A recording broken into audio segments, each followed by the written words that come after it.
Olá, membros, sejam muito bem-vindos, finalmente, ao módulo 2 do curso Anonimato e Deep Web. E nesse módulo nós vamos ver o que é a rede Tor, como ela funciona, como navegar na rede Tor com segurança e em outras redes descentralizadas e ocultas da Deep Web. E vamos começar, na aula de hoje, aula de número 11, desmistificando a Deep Web.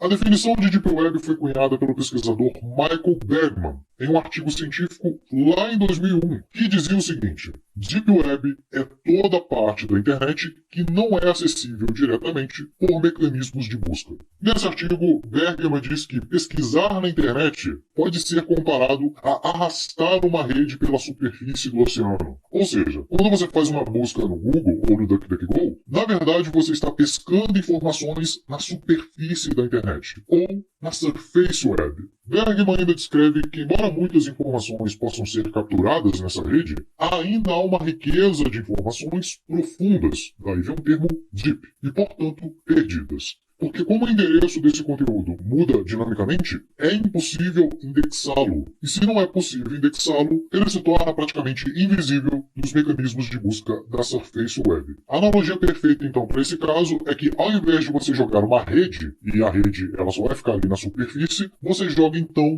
uma isca para coletar informação por informação. A todo esse conteúdo não indexado da internet, damos o nome de Deep Web. No entanto, essa definição antiga inclui o back-end de qualquer serviço da internet. Então, temos aqui o usuário e ele acessa o front-end, que é onde fica a interface bonitinha, acessível para o usuário, repleta de design gráfico, ou seja, é uma aplicação com foco na experiência do usuário. Então, essa é a aplicação front-end. Mas cada requisição que o usuário faz no front-end, ele vai para o back-end, que é onde fica localizado os arquivos armazenados nos servidores, nos bancos de dados. Então, quando você acessa um vídeo no YouTube, por exemplo, ele não fica armazenado no navegador ou no aplicativo do YouTube. Ele fica armazenado em um banco de dados restrito. Ou se o conteúdo for aberto, como a Wikipedia, por exemplo, ele vai ficar armazenado em uma base de dados pública. A esse conteúdo damos o nome de back-end. E para acessar o back-end é necessário um programa, que funciona como uma espécie de ponte entre o front-end e o back-end, que, resumindo, possibilita o usuário acessar o conteúdo que está no servidor, nos bancos de dados. Só que hoje,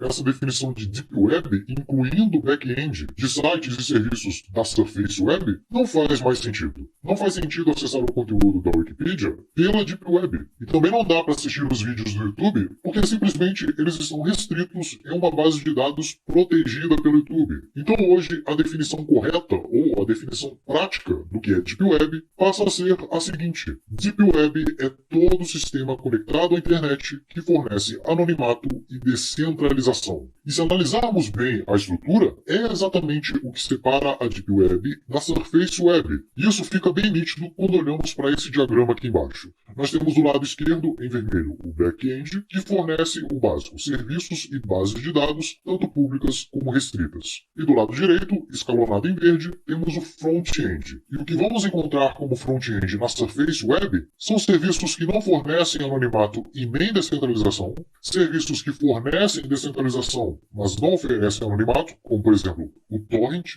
e serviços que oferecem anonimato, mas não oferecem descentralização, que é o caso das VPNs. Você consegue anonimato utilizando uma VPN, mas ela é centralizada, pelo menos a maioria delas. Agora, os serviços que fornecem anonimato e descentralização, você não vai encontrar na Surface Web. Para isso, você vai precisar do front-end da Deep Web. Daí surge esse novo termo para Deep Web, conjunto de sistemas conectados à internet que fornece anonimato e descentralização aos usuários. Agora, qual é a diferença entre Deep Web e Dark Web? O termo Dark Web costuma ser usado para se referir a uma parte perigosa ou a parte ilegal da Deep Web. Mas isso é uma confusão porque Dark Web é a própria Deep Web. O mesmo conteúdo não indexado da Deep Web está na Dark Web. A afirmação de que produtos como drogas, armas, pornografia infantil, documentos falsos e tudo mais que você não pode encontrar na ClearNet, ou seja, na Surface Web ou nas lojas ou mercados do mundo real, podem ser encontrados na Dark Web. Essa afirmação está equivocada. Tudo isso, pornografia infantil, drogas e etc., infelizmente também pode ser encontrado na Surface Web. E muitos sites da Deep Web, ou da Dark Web, se preferir, hospedam conteúdos totalmente inofensivos. Sério, você se surpreenderia com tanto conteúdo inocente que existe na Deep Web. Mas agora vem a parte mais interessante dessa aula, ou a parte mais curiosa. O que vou encontrar na Deep Web?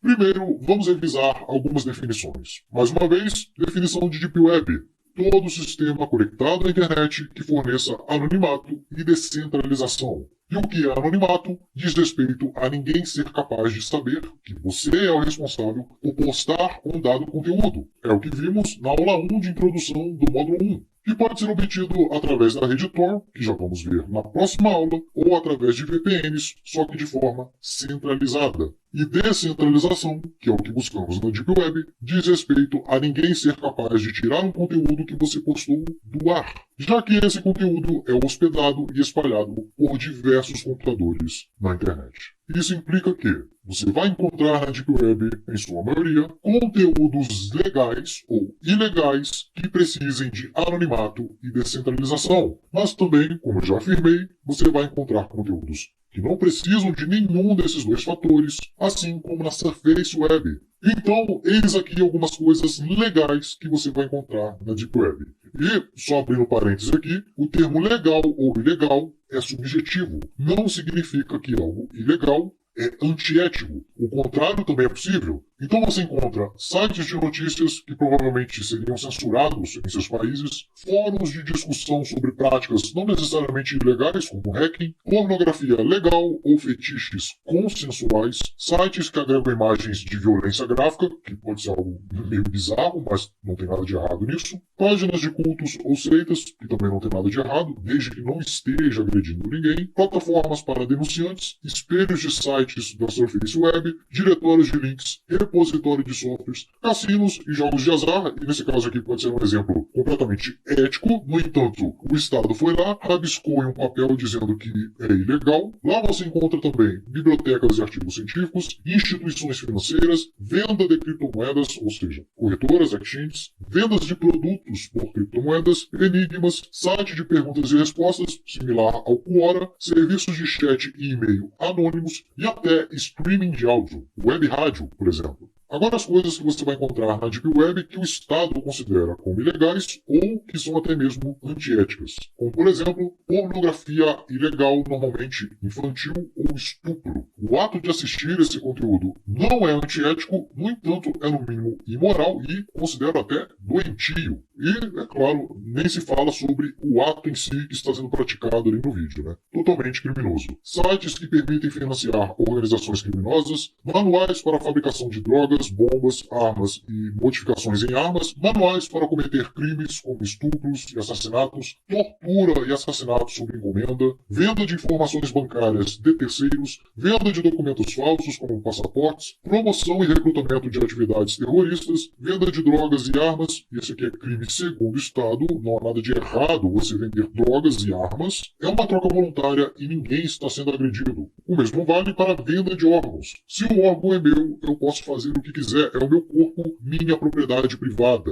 Não há crime nenhum nisso e vou além. Se isso fosse permitido hoje, muitas vidas poderiam ser salvas. Milhares de pessoas que estão hoje agonizando em uma fila para transplante, dependendo da burocracia estatal, já teriam sido salvas caso a comercialização de órgãos fosse permitida. O que mais que você encontra? Venda de dinheiro falsificado, tentativa de golpes, por isso que é importante você aprender a acessar a Deep Web com cuidado, com segurança, venda de informações privilegiadas, venda de exploits Zero Day, aquelas vulnerabilidades em sistemas que ainda não foram descobertas, e serviços de hacking, por exemplo, contratar um hacker para hackear o site de uma empresa concorrente, isso é claro, completamente antiético, venda de medicamentos sem receita, pirataria, que é crime segundo o Estado, venda de produtos sem restrições alfandegárias e exposição de dados pessoais. Essas são algumas das coisas consideradas ilegais que você encontra na Deep Web. Agora, o que de forma alguma você não vai encontrar na Deep Web segredos governamentais ou industriais. Esses segredos geralmente são hospedados em uma base de dados restrita e altamente segura. E a Deep Web é para acessar uma base de dados pública, aberta a todos. Então, por que segredos estariam guardados ali? Agora, você pode até encontrar esses segredos, essas informações, se alguém invadir esses bancos de dados, algum hacker ou grupo de hackers, e disponibilizá-lo na Deep Web. Aí você terá acesso. Só que aí já era, né? Já deixou de ser segredo. Informações aprofundadas sobre um determinado assunto provavelmente só serão encontradas mesmo em pesquisas acadêmicas disponíveis na Surface Web e não na Deep Web. Não faz sentido, porque é justamente na Surface Web que as informações são mais fáceis de serem divulgadas, são mais propagadas por mais pessoas. Então é aqui que você vai se aprofundar, não lá na Deep Web. Qualquer tipo de conteúdo de cunho paranormal, sobrenatural ou fantástico, como a localização de Eldorado, por exemplo, cura para o câncer, telecinese, grupos que praticam telecinese ou provas de existência de vida extraterrestre. Se não há evidências de que todas essas coisas existam no mundo real, não há a menor chance de encontrá-las na Deep Web. A Deep Web não é nenhum tipo de oráculo, ou que tudo que você procura lá você terá a resposta. Não! Se você está buscando entender mais sobre um conteúdo complexo, é muito mais provável que você o encontre na Surface Web, por meio da boa e velha pesquisa no Google, ou, é claro, os mecanismos de busca focados em privacidade que já indicamos no módulo 1 desse curso. As histórias de terror envolvendo a Deep Web, como bonecas sexuais humanas, Shadow Web Red Rooms, pesquise isso depois aí se você quiser, lutas de gladiadores até a morte, centopeia humana e outras equivalentes são falsas. As três primeiras são contos que se originaram em fóruns de histórias de terror, na própria Surface Web e se tornaram lendas urbanas.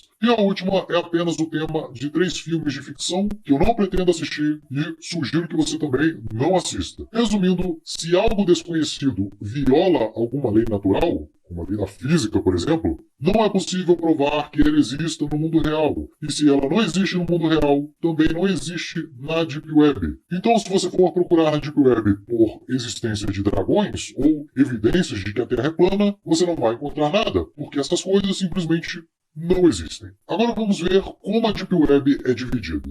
E aí eu reforço mais uma vez a definição de Deep Web. Todo sistema conectado à internet que forneça anonimato e descentralização. Ou seja, nada mais coerente do que dividirmos a Deep Web em sistemas. Mas como só é possível acessar esses sistemas através de uma determinada rede de computadores, para deixar a definição ainda mais fácil, podemos a partir de agora chamá-los de redes. E sendo essas redes utilizadas com o objetivo de se obter descentralização e anonimato, podemos chamá-las também de redes ocultas da Deep Web. Existem várias redes ocultas para se acessar a Deep Web, no entanto, nesse curso aprenderemos a usar apenas algumas delas, as principais delas. E são elas a Onion, ou a rede Tor, que teremos algumas aulas dedicadas a ela, e 2P, ZeroNet, ECNet e a Freenet. Mas onde estão as tais camadas da Deep Web? Que é o que sempre aparece quando você pesquisa pelo termo lá no Google. Então, sobre as tais camadas, inclusive eu cometi um erro colocando esse símbolo aqui em cima na apresentação, que indica que há 3 camadas, quando na verdade é apenas uma, e existem justamente 3 conceitos errados envolvendo a classificação em camadas da Deep Web.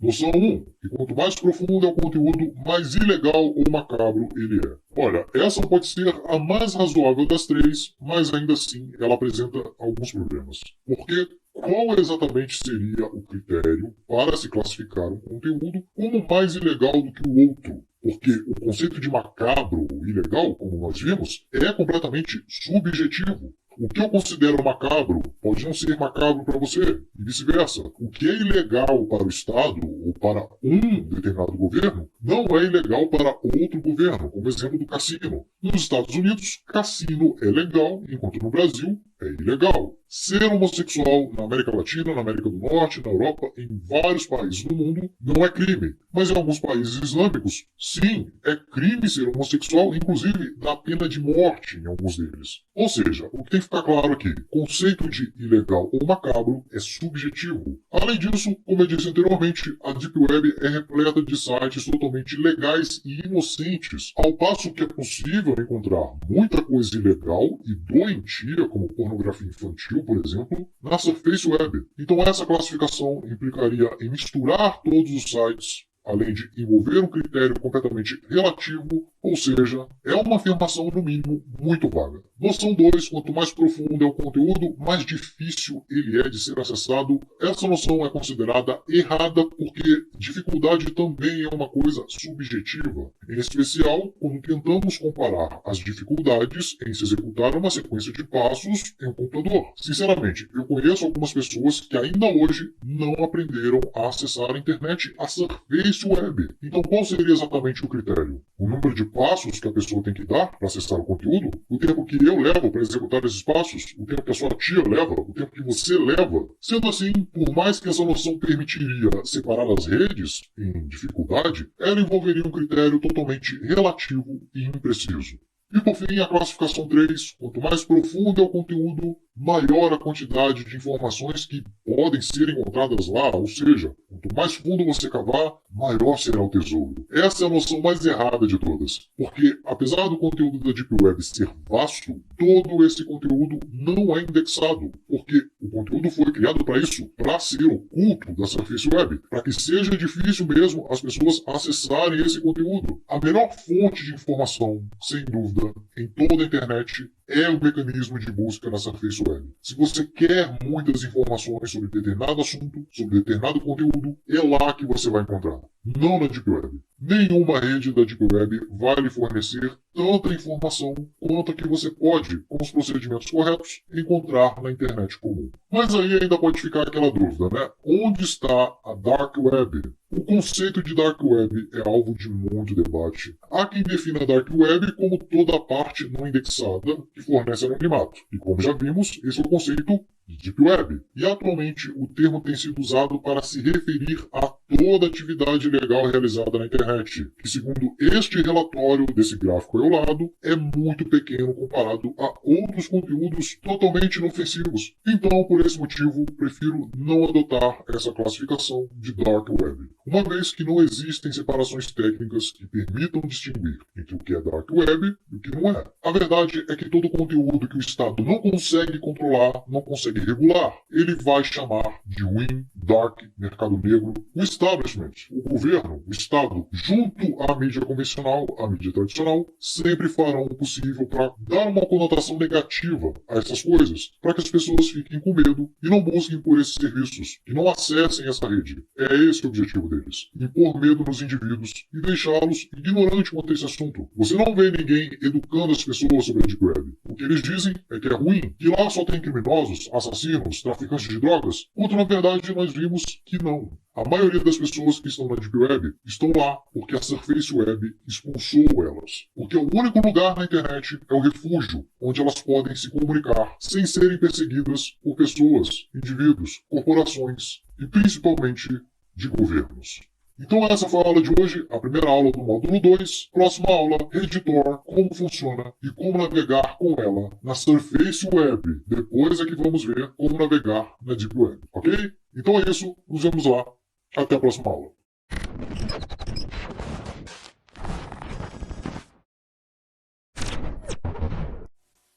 Então eu estou aqui no meu laptop e eu estou utilizando nesse momento o sistema operacional Linux. Mas os mesmos procedimentos que eu vou mostrar aqui também vai valer para o Windows.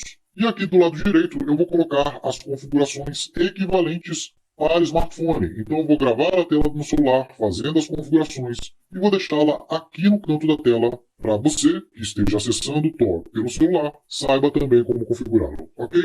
Então o que você tem que fazer? Acessar o seu navegador. Então nesse caso aqui eu vou usar o Firefox e ir até a página do Tor Project. Então lá tem algumas opções, você pode baixar a versão para Windows, para Mac, computador da Apple, Para Linux, que é o meu caso, e para Android, basta você ir lá na Play Store e procurar pelo aplicativo lá na loja, muito simples, basta digitar Tor Browser. Infelizmente, não tem uma versão oficial do Tor Browser para iOS, para iPhones. Nesse caso, a alternativa é o Onion Browser, que não é uma versão oficial, mas é chancelado pelos desenvolvedores do projeto e também pela comunidade. E aqui tem uma coisa muito importante: a assinatura. Você percebe que abaixo de cada arquivo de instalação tem um link para você verificar a assinatura PGP desse arquivo, para se certificar que este arquivo não foi alterado por ninguém e que é o arquivo de instalação original, que não foi modificado.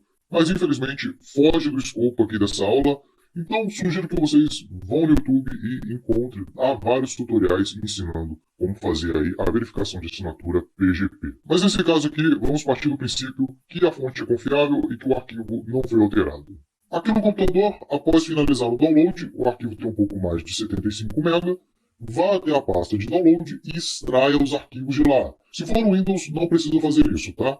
Ele já vem com arquivo executável, basta você dar 2 cliques ou, com o botão direito, executar como administrador, que assim ele vai instalar o programa corretamente. No caso do Linux, você extrai a pasta, depois vai até ela e procura pelo arquivo Tor Browser Setup. Dá 2 cliques e ele vai começar a instalar o navegador. Então vai abrir essa janela aqui e ele vai te dar 2 opções: Connect ou Configure. Se você já quiser colocar uma ponte, você quiser se conectar à rede Tor através de uma ponte, você já pode configurá-la aqui de início. Se não, você pode configurar isso depois. Então você clica em Connect e aí ele vai se conectar, o cliente vai se conectar à rede Tor e aí você vai poder acessar o browser, o navegador. Aqui está o navegador Tor e perceba que ele não abre com a janela maximizada, porque essa seria mais uma informação coletada sobre você, sobre o seu dispositivo, que é a resolução da tela do seu computador. Então, recomenda-se não usar o Tor Browser maximizado. Você pode redimensionar aqui a janela, mas nunca em tela cheia, ok? Então, a primeira coisa que você vai fazer quando você abre aqui o Tor Browser é checar se a sua conexão está configurada para utilização na rede Tor. Então basta você digitar na barra de pesquisa check.torproject, tudo junto, .org. E aí vai abrir essa página dessa forma, com essa cebolinha verde aqui e com essa mensagem e os endereços de IP do relé que você está se conectando, que é a localização do relé de saída, ele que está mandando os pacotes para esse site. Se aparecer uma mensagem dizendo que você não está conectado ao Tor, pode ser que tenha ocorrido alguma falha durante o processo de instalação, ou ele está sendo bloqueado por um firewall ou antivírus que esteja instalado no seu dispositivo. Então, o ideal é você checar isso e, se for esse o caso, basta adicionar o Tor Browser nas exceções do seu firewall ou do seu antivírus. Ok, feita essa checagem, vamos então customizar o nosso navegador para aprimorar a nossa privacidade, já que o Tor Browser vem com uma configuração padrão para não espantar os novatos. Mas você pode e deve mexer aqui nas configurações. Então vamos lá, a versão padrão está em inglês e eu sugiro que você deixe assim, porque assim você estará espalhado em uma multidão muito maior do que um grupinho que só fala português. Então começamos aqui no menu General. Em Startup, você escolhe se o Tor Browser será o seu navegador padrão ou não. E aí é da sua escolha. Agora, todas as configurações de abas, como você abre a aba, ou as fontes, cores de fonte, eu sugiro deixar como padrão para que você não se destaque em meio à multidão. Então, deixe tudo como padrão. Em Language, você pode mudar aqui para português, se você quiser. Eu sugiro manter em inglês, você pode mudar apenas para alterar as configurações, tudo bem, e depois voltar para o inglês. E aqui em Files and Applications, você escolhe onde que você quer salvar os arquivos que você fizer o download, então você pode escolher a pasta download ou a sua pasta de escolha, ou manter essa segunda opção ativada, perguntar onde você quer salvar, eu costumo manter assim. Aqui em Aplicações deixa como está, vai aqui para Tor Browser Updates. Selecione Check for Updates para ver se tem alguma atualização. E aqui em Allow Tor Browser to, mantenha essa primeira opção ativada, que é recomendada instalar atualizações automaticamente. Em Performance, mantenha como está também, usar o recomendado. E aqui em Browsing, não customize nada, mantenha como está. Próximo menu, Home, não há o que mudar aqui, mantenha tudo como padrão. E aqui no menu Search, você escolhe a engine de busca padrão do seu navegador. Então tem várias opções aqui. E a mais indicada é a DuckDuckGo, ou melhor ainda, DuckDuckGo Onion, que são os domínios da Deep Web. Agora o próximo menu requer um pouco da sua atenção. Privacy and Security. Em Onion Service, você escolhe a opção Always, porque ele sempre vai priorizar a versão Onion desse site. Caso contrário, você pode escolher aqui a segunda opção, mas eu recomendo a primeira. Aqui na opção Cookies and Site Data, ele já deixa automaticamente a opção de deletar cookies assim que você fecha o browser. Então você fechou o Tor Browser, ele limpa tudo, deleta todos os cookies armazenados temporariamente no navegador. Ou você pode também clicar nesse ícone de atalho aqui em cima, essa vassourinha aqui. Você clica, o browser abre, fecha e apaga tudo. Em logins e passwords, logins e senha, mantenha como está, ele não vai salvar nenhum login e senha dos sites que você vai acessar. E aqui em History, histórico de navegação, selecione nunca salvar histórico de navegação, nunca lembrar do seu histórico de navegação. Porque dessa forma, o Tor Browser nunca vai armazenar localmente o seu histórico de navegação. E aqui em Address Bar, ou barra de endereços, desmarque tudo. Isso significa que o buscador está armazenando, registrando informações de navegação sua para sugerir depois, para facilitar a sua navegação, mas isso vai comprometer a sua privacidade. Então, desmarque tudo. E aqui em permissões para acessar localização, câmera, microfone, notificações, bloqueie tudo. Bloqueie cada novo acesso a todas essas coisas. Ou então basta tapar a webcam com uma fita isolante e arrancar o microfone do seu laptop, do seu computador, caso você seja paranoico, assim como eu. E aqui embaixo, deixe marcado essas três opções. Bloquear a execução automática de vídeo e áudio nos sites que você acessar, bloquear pop-ups, janelas de pop-ups, e bloquear instalação automática de plugins, add-ons ou extensões. Se tiver algum site que você acessa com muita frequência e que você o considera como seguro, confiável, basta copiar o link do site e adicioná-lo aqui em exceções. E aqui nas configurações de segurança, muito importante.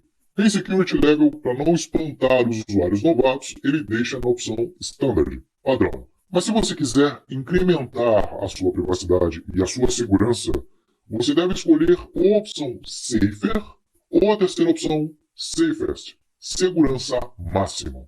Desse modo, ele vai desabilitar por padrão em todos os sites JavaScript, fontes remotas, ícones, símbolos matemáticos, imagens, áudio e vídeo baseado em HTML5. Tudo isso são informações que o seu navegador carrega da página na qual você está acessando. Alguns deles são inofensivos, são informações da própria página que você está acessando mesmo, mas vários outros têm o único objetivo de te rastrear pela web, ou mesmo infectar o seu dispositivo com algum malware. Então, eu recomendo que você mantenha essa opção ativada e caso você queira desativá-la, faça isso individualmente na página que você está acessando. E para isso, basta usar a extensão NoScript, que já vem instalada por padrão aqui no Tor Browser. Basta você ir lá no canto, no famoso sanduíche, e na opção Customize, você arrasta esse ícone colorido lá para cima, para a barra, e aí você tem um acesso rápido ao NoScript. E para habilitar o JavaScript em um site específico, basta você ir marcando domínio por domínio daquele site como confiável temporariamente, nesse primeiro S aqui, ou nesse relógio aqui com exclamação, e setar esse site como confiável temporariamente. Todo site, todos os domínios.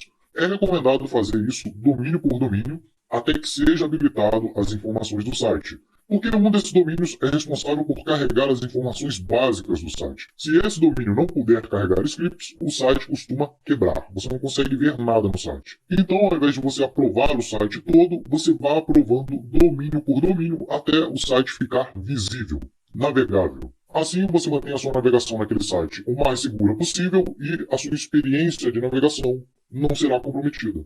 E encerrando as configurações do menu Privacy and Security, vem aqui, marcando essas três caixas, o Tor vai ajudá-lo a não fazer download de arquivos maliciosos. Lembrando que o seu bom senso faz a mesma coisa, então evite baixar algo que você não conhece. Agora vamos para a opção Tor.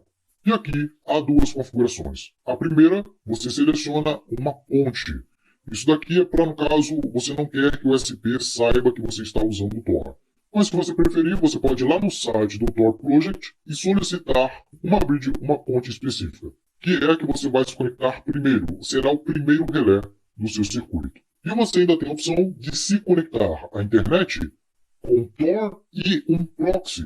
O Tor vai se conectar ao proxy e depois conectar à internet. Isso trará, digamos, uma camada adicional de anonimato à sua conexão. Então essa foi a visão geral das configurações do navegador Tor. Depois da aula prática, para encerrar aqui essa apresentação, as principais boas práticas a utilizar o navegador Tor. Faça compartimentos, algo que eu já venho falando durante o módulo 1 desse curso. Nunca utilize para realizar sua navegação do dia a dia. Crie uma espécie de identidade separada da sua navegação padrão utilizando o Tor. Nunca acesse redes sociais ou insira suas credenciais em um site usando o Tor. Mude o idioma do navegador para inglês, como ele mesmo avisou lá quando a gente estava fazendo a configuração. Desabilite o download automático de arquivos. Isso vai evitar que você acabe baixando um arquivo malicioso para o seu computador. Utilize o modo Safest. Aqui o JavaScript é desabilitado por padrão em todos os sites.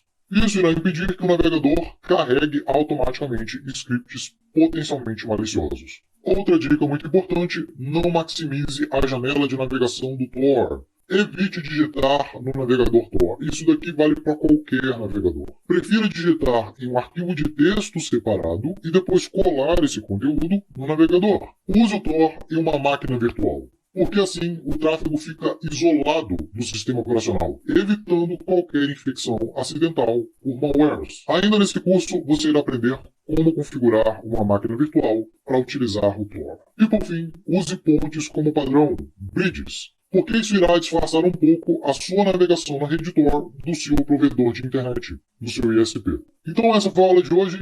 Na próxima aula eu vou fazer um comparativo entre o Tor e VPNs. Qual a vantagem e desvantagem de cada um, os mitos em torno de ambos e, no final, decidir qual é o melhor, na minha opinião, é claro. Cada um decide o que é melhor para si, ok? Então é isso, nos vemos na próxima aula. Até lá!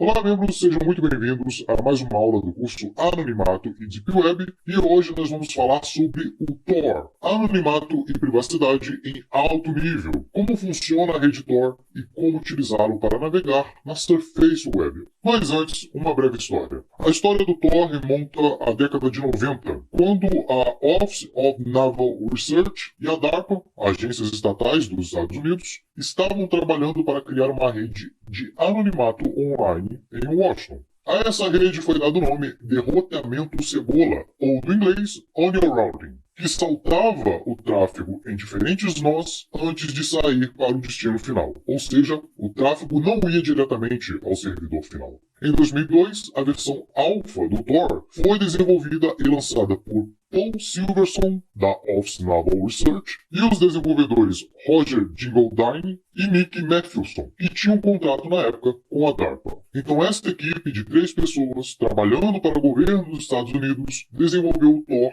que é hoje. Por conta disso, ainda há muita desconfiança quanto à confiabilidade do Tor. Mas hoje o Tor é completamente open source e aberto ao público. Significa que nenhum governo pode controlar, e só assim é que ele pode se beneficiar disso, já que o benefício de se usar o Tor é se misturar ao maior número de usuários possível. Porque pense bem, seria inútil para o governo dos Estados Unidos criar uma rede na qual só eles poderiam usar. Ficaria óbvio que naquela rede só teria agentes do governo. E se fosse assim, uma rede fechada, ninguém seria convencido a acessar essa rede, porque eles saberiam que seriam vigiados o tempo todo por agências governamentais.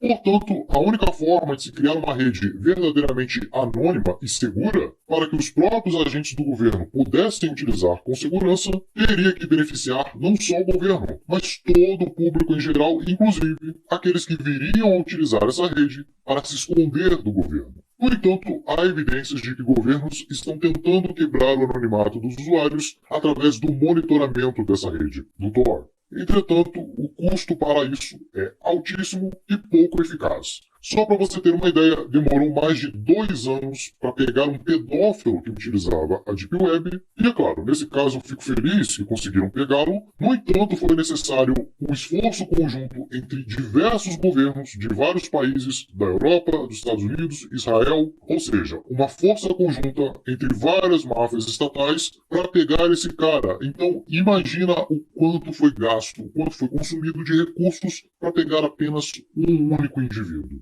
A não ser que você seja o inimigo número 1 do Estado, é teoricamente impossível quebrar o seu anonimato. Agora vamos então entender o que é de fato a rede Tor. Todos os métodos de anonimização e privacidade mostrados até agora nesse curso são o suficiente para qualquer usuário médio. Eu diria que é o suficiente para usuários iniciantes. Entretanto, eles deixam vazar alguns metadados que podem ser linkados a você. Então, para ocultar esses rastros, é preciso ir a outro nível de privacidade. E é aí que entra em cena as redes descentralizadas como o Tor. O Tor é uma camada de rede que funciona sobre a ClearNet. O objetivo dessa rede é tornar impossível ou inviável economicamente rastrear o tráfego de volta à sua origem. A maneira mais fácil de se entender como funciona o tráfego na rede Tor é comparando-a com o tráfego padrão na internet. Quando você acessa a internet da forma padrão, os pacotes de dados são transmitidos diretamente do seu computador para o servidor de destino. Obviamente, ele passa pelo seu provedor de internet, o ISP, mas o que ele faz é só reencaminhar esse pacote ao destino final. Já quando você acessa a internet através da rede Tor, o protocolo cria um caminho por meio de nós, atribuídos aleatoriamente, onde o pacote é transmitido do seu computador por esses nós até chegar ao servidor de destino. Essa é a explicação, digamos, direto ao ponto de como funciona o Tor. Mas ela é ainda muito vaga, porque como isso garante o seu anonimato e a sua privacidade? O Tor garante a confiabilidade das suas informações através de um mecanismo de criptografia, conhecido como roteamento cebola. Funciona assim. No relé de entrada, os dados originais, incluindo o endereço de IP de destino, são criptografados. A partir daí é criado um circuito virtual de relés por meio de computadores selecionados aleatoriamente, computadores ou servidores, na qual os dados serão transmitidos até o destino final. E cada vez que esses dados entram em um relé, ele descriptografa uma camada dessa criptografia para revelar apenas o próximo relé do circuito. Ou seja, o destino desses dados vai sendo revelado aos poucos, relé por relé, individualmente. E só no último relé, ou relé de saída, ou nó de saída, é que a última camada de criptografia é descamada, é desencriptada e é revelado então o destino final para onde os dados originais serão enviados. Ou seja, qual é a jogada aqui?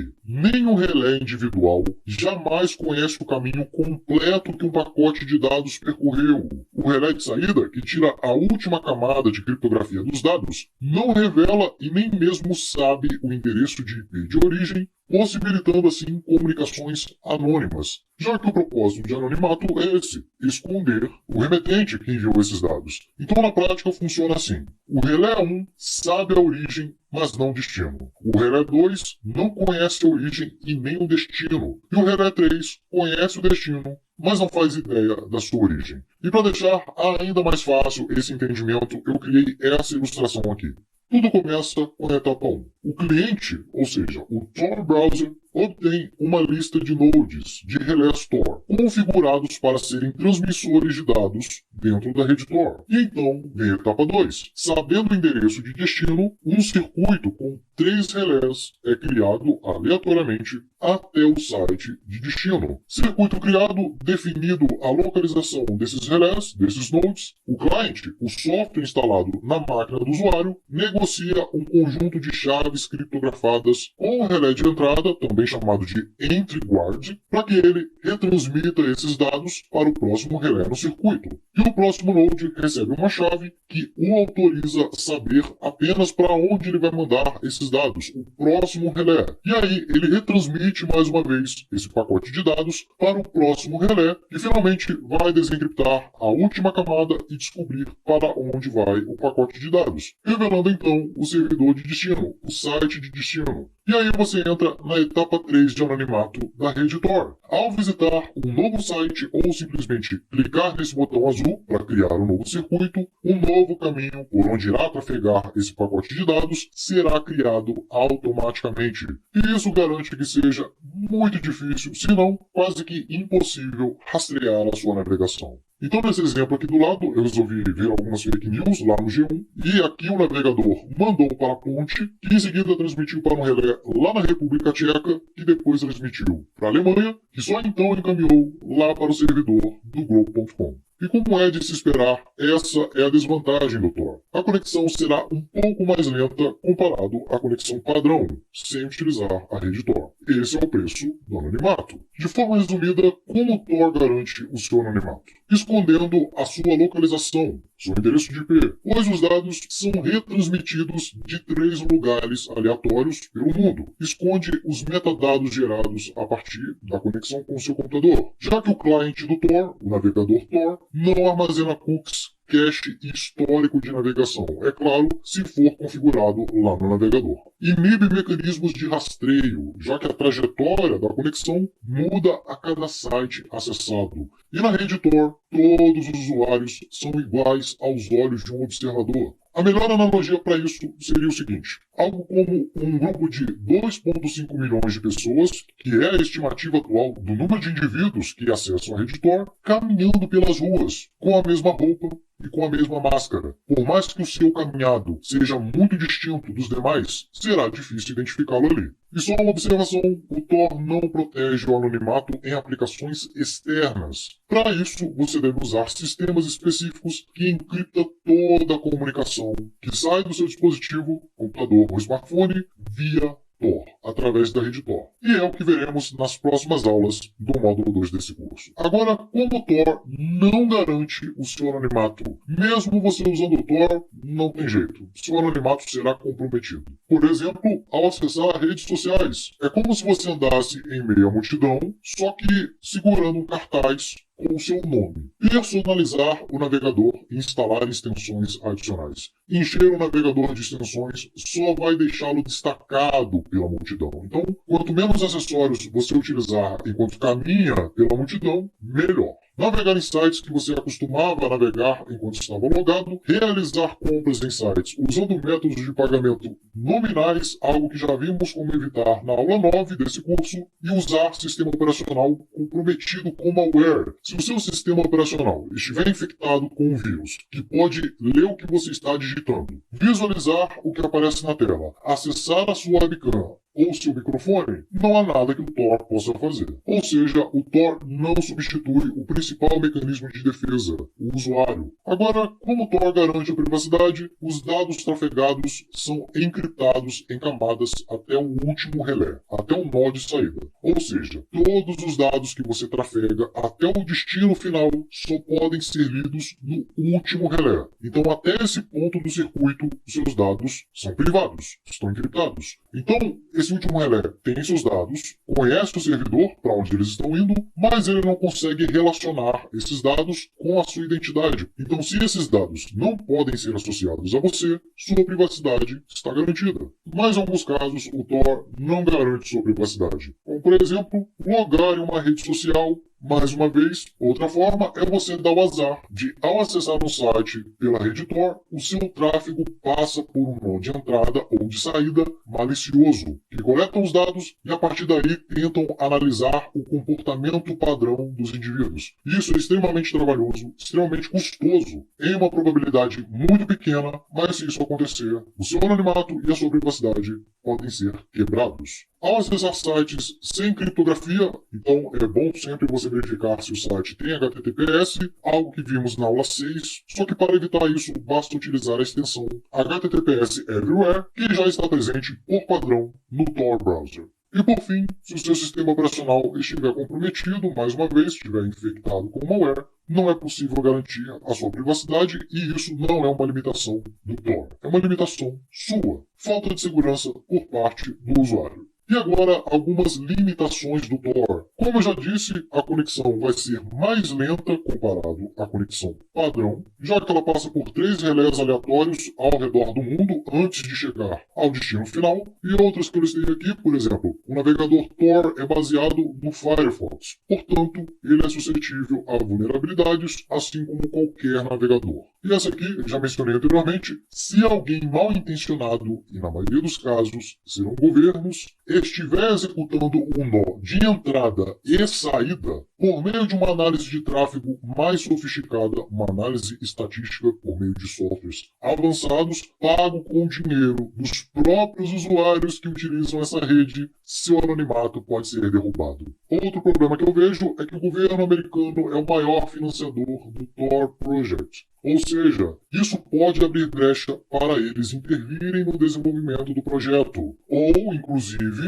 entrar em contato com os desenvolvedores, que, como já sabemos, tem uma relação estreita e de longa data com o governo, pode solicitar aos desenvolvedores viabilizar a criação de backdoors, ou reportar ao governo Zero Day Exploits. Essa vulnerabilidade é reportada às agências do governo antes de serem divulgadas para a comunidade.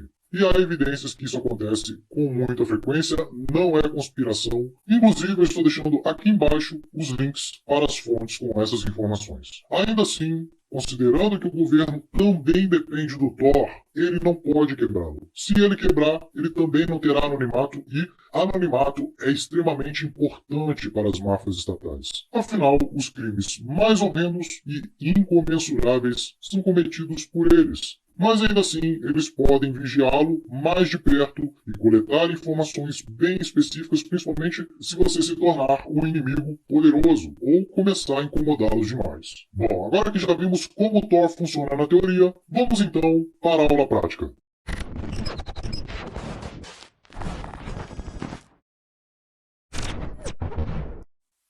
Olá, membros! Sejam muito bem-vindos a mais uma aula do curso Anonimato e Deep Web, e hoje nós vamos falar sobre Tor versus VPN. Uma promete te entregar anonimato, privacidade e segurança. Já a outra não promete.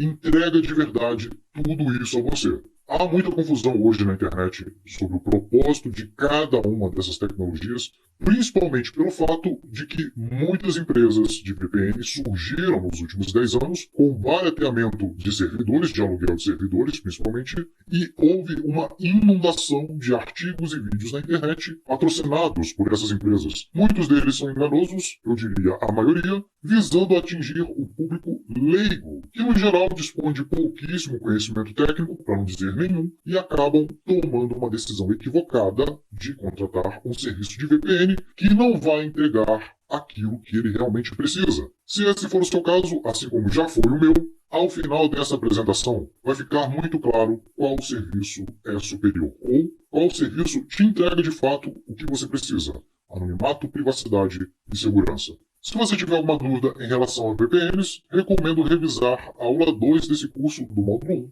1, a aula completa sobre VPNs. Mas antes de começar, eu queria colocar aqui esse comparativo entre a arquitetura Tor e a arquitetura da VPN. Então, do lado esquerdo, você tem aqui uma ilustração de como funciona a rede Tor. Então, o seu tráfego sai do seu computador e passa por 3 nodes, 3 computadores ou servidores, também chamados de relé, e aqui os seus dados trafegados são encriptados por camada ao passar por cada relé. E no caso da VPN, o seu tráfego vai até a VPN, o servidor de VPN, e de lá o servidor de VPN encaminha para o destino final, para o site.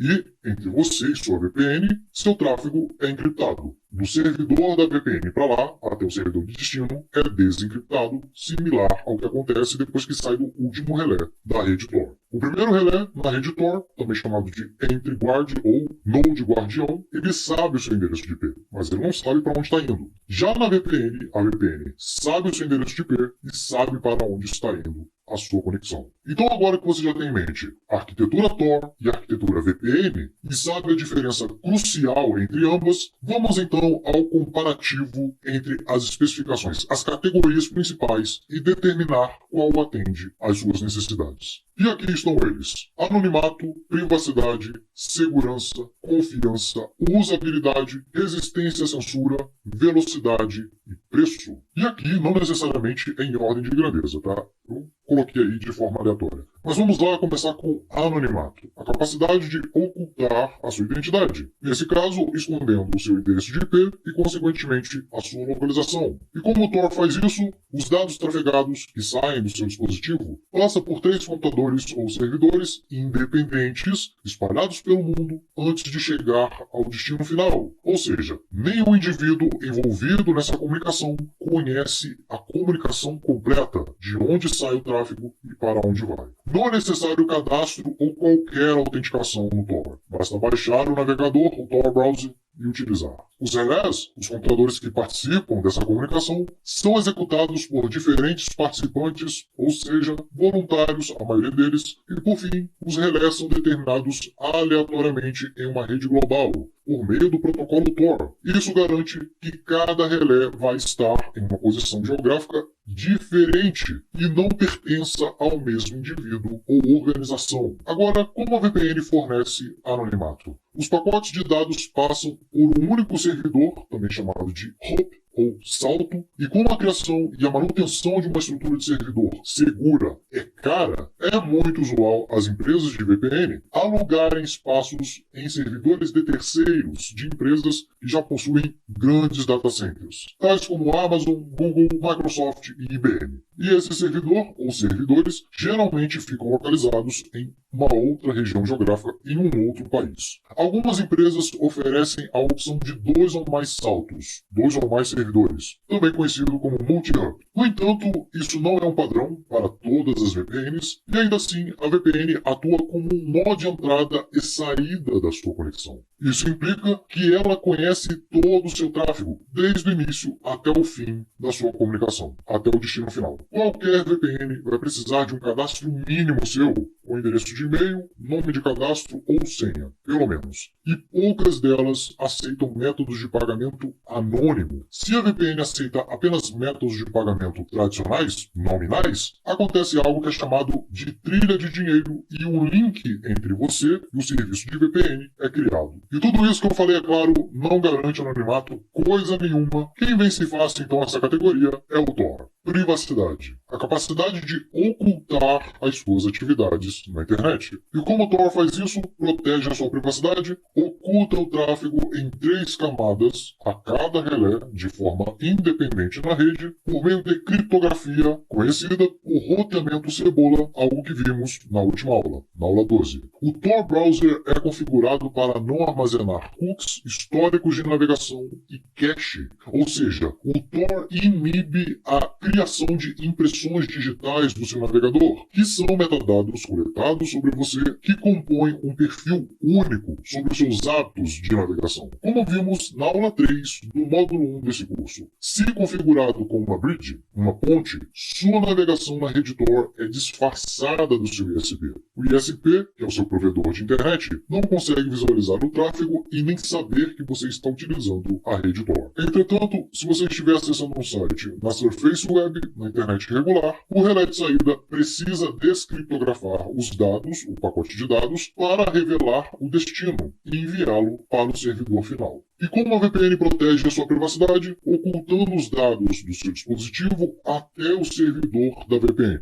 Emula uma localização diferente da sua localização real, no entanto, não é possível saber quais dados um serviço de VPN coleta sobre você, como e onde são armazenados, quem pode acessá-los, ou seja, resumindo, todo o seu tráfego é visível por um terceiro confiável, que é a sua VPN. Devido à falta de transparência nas VPNs e terem acesso a todo o seu tráfego do início ao fim, a privacidade aqui vai ficar com Tor. Próxima categoria, segurança. Segurança significa impedir que terceiros não autorizados tenham acesso às suas atividades. E como fazer isso? Criptografando os dados de ponta a ponta e não armazenando dados em um servidor central. E o Tor faz isso muito bem ao encriptar 3 vezes a cada transmissão, por cada relé, até o relé de saída, os seus dados trafegados. E veja, o Tor é uma rede à parte da internet comum. É uma rede sobre a internet. Usando apenas domínios Tor, ou seja, acessando apenas a rede Tor, você tem por padrão criptografia de ponta a ponta. Só é possível quebrar a privacidade do Tor, ou seja, a segurança da sua comunicação, tendo acesso ao relé de entrada e o relé de saída ao mesmo tempo durante a mesma conexão, que é alterada automaticamente pelo protocolo Tor ou pelo usuário. A correlação estatística entre o tempo de conexão de entrada e saída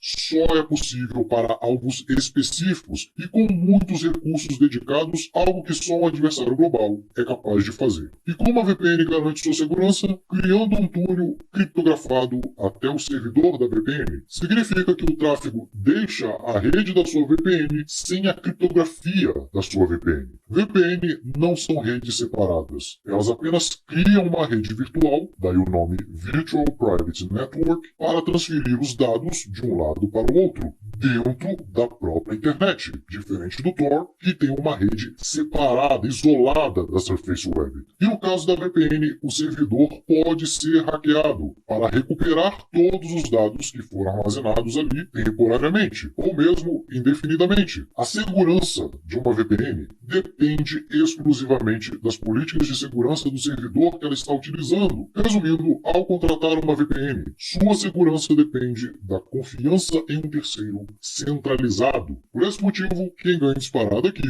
é o Tor. Confiança é garantir tudo aquilo a que se propõe. Garantir seu anonimato, privacidade e segurança. Será que o Tor é confiável? Aqui está a vantagem de sistemas descentralizados. Não precisa confiar em nenhum provedor de acesso à rede. É o que chamamos de Trustless Design. Ou seja, você não precisa confiar no Tor para confiar no Tor. Os relés são escolhidos aleatoriamente pelo protocolo Tor. São mais de 6.000 relés atualmente e quase 2.000 pontes. O circuito por onde passa o tráfego pode ser revogado e alterado a qualquer momento pelo usuário. Os operadores de relé não armazenam nenhuma informação pessoal sua, já que você não precisa se cadastrar ao usar o Tor. O projeto Tor não tem fins lucrativos, logo não faz dinheiro comercializando seus dados, até porque não tem acesso a eles. E o software para acessar a rede Tor é de código aberto, ou seja, pode ser auditado por qualquer indivíduo. Já o design da VPN é quase que o oposto do Tor. São centralizadas, ou seja, é preciso confiar no provedor deste serviço, cujo incentivo é obter lucro. Pertence a uma única empresa sob uma única jurisdição. Geralmente, elas estão registradas em algum país e sob as leis da máfia que ali impera. O serviço de VPN possui um número limitado de servidores e pré-determinados pela própria empresa. O provedor da VPN não pode provar que não está registrando seus dados ou os mantendo com segurança em seus servidores. Geralmente, o software da VPN não é open source, não é código aberto, e ninguém ou empresas autorizadas é que pode auditá-lo. E a empresa por trás da VPN controla seu tráfego na internet o tempo todo. Considerando que na internet o único sistema na qual você pode confiar é aquele em que você não tem que confiar, quem ganha aqui, de longe, é o Tor. Agora, o item menos importante para mim, na minha opinião, usabilidade. Eu acho o Tor Browser muito fácil de se usar, muito fácil de ser aprendido, inclusive, mas usar o Tor da mesma forma que uma VPN pode ser complicado para alguns usuários iniciantes, como, por exemplo, as configurações mudam um pouco de acordo com o seu dispositivo.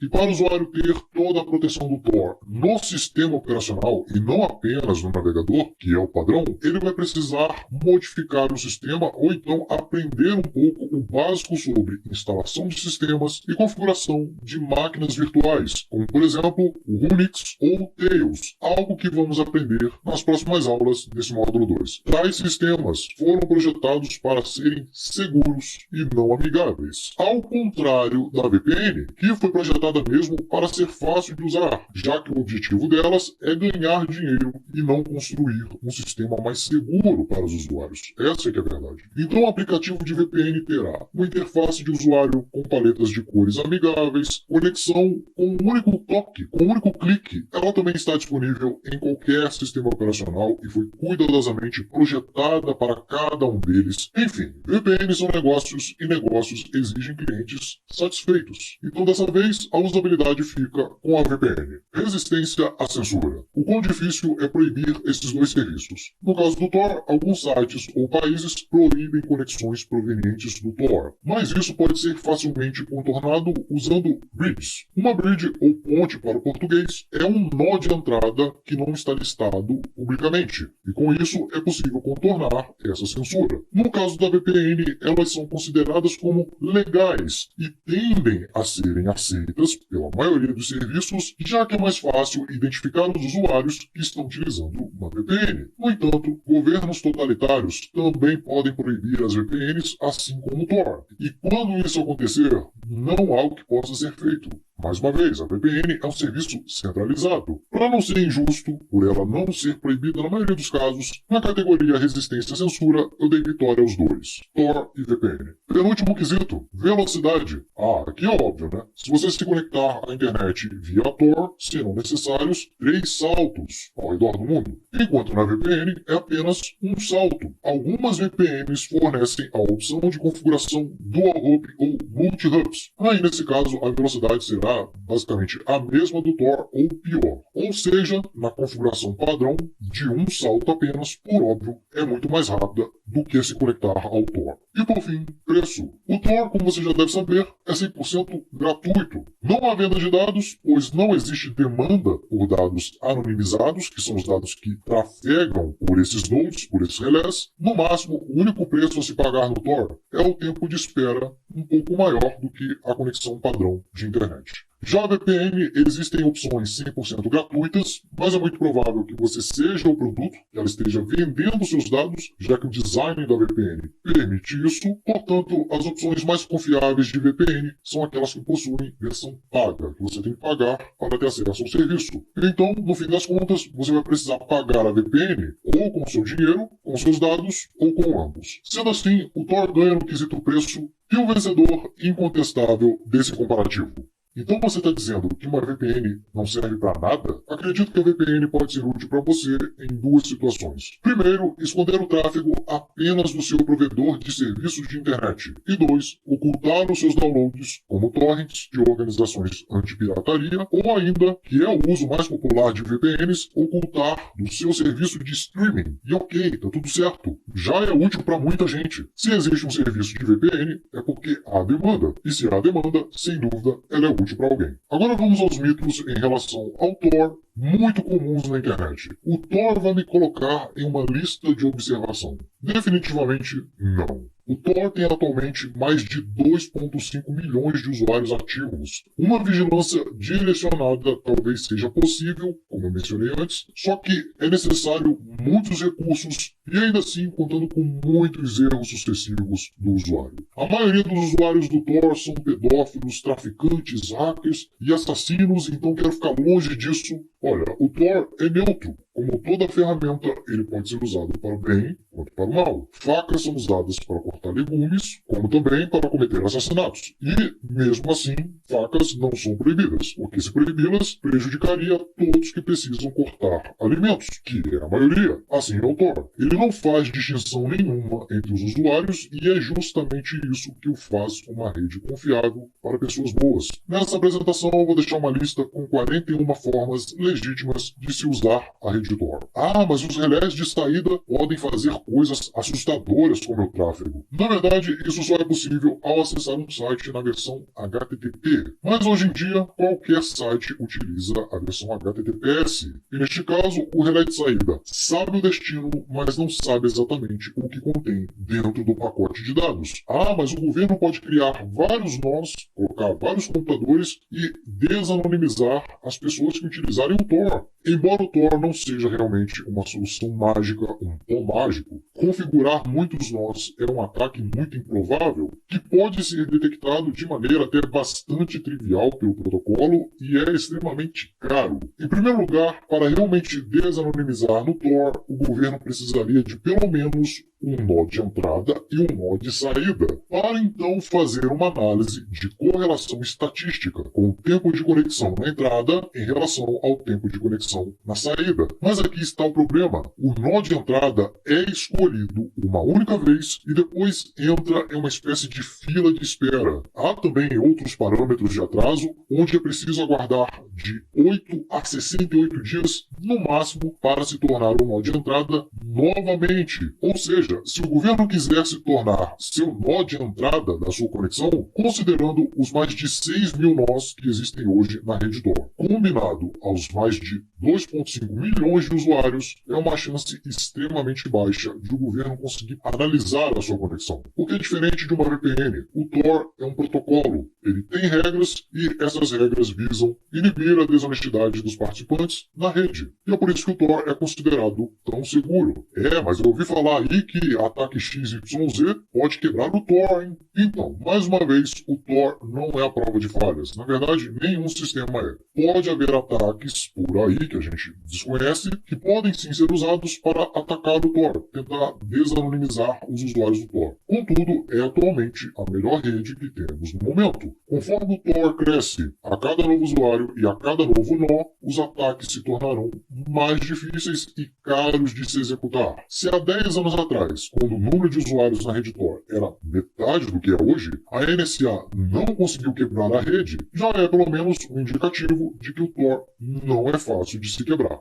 Mas como confiar no Tor se ele é financiado pelo governo dos Estados Unidos? Tá, isso é um fato. Mas é um fato também que os Estados Unidos, as agências americanas, também utilizam o Tor. Então, certamente, elas precisam financiar o Tor para que ele continue sendo o projeto confiável, a rede confiável que ele é. A máfia estatal americana é grande e certamente tem agências de um lado tentando quebrar o Tor, enquanto outras, numa queda de braço, estão tentando melhorá-lo. Além disso, vale a pena mencionar que o projeto Tor está ativamente tentando diversificar suas fontes de financiamento, muitos deles, inclusive, em empresas privadas e ativistas. Com isso, a participação do governo americano no financiamento do projeto Tor vem caindo ano após ano. E você também pode colaborar com o projeto, então considere apoiá-lo.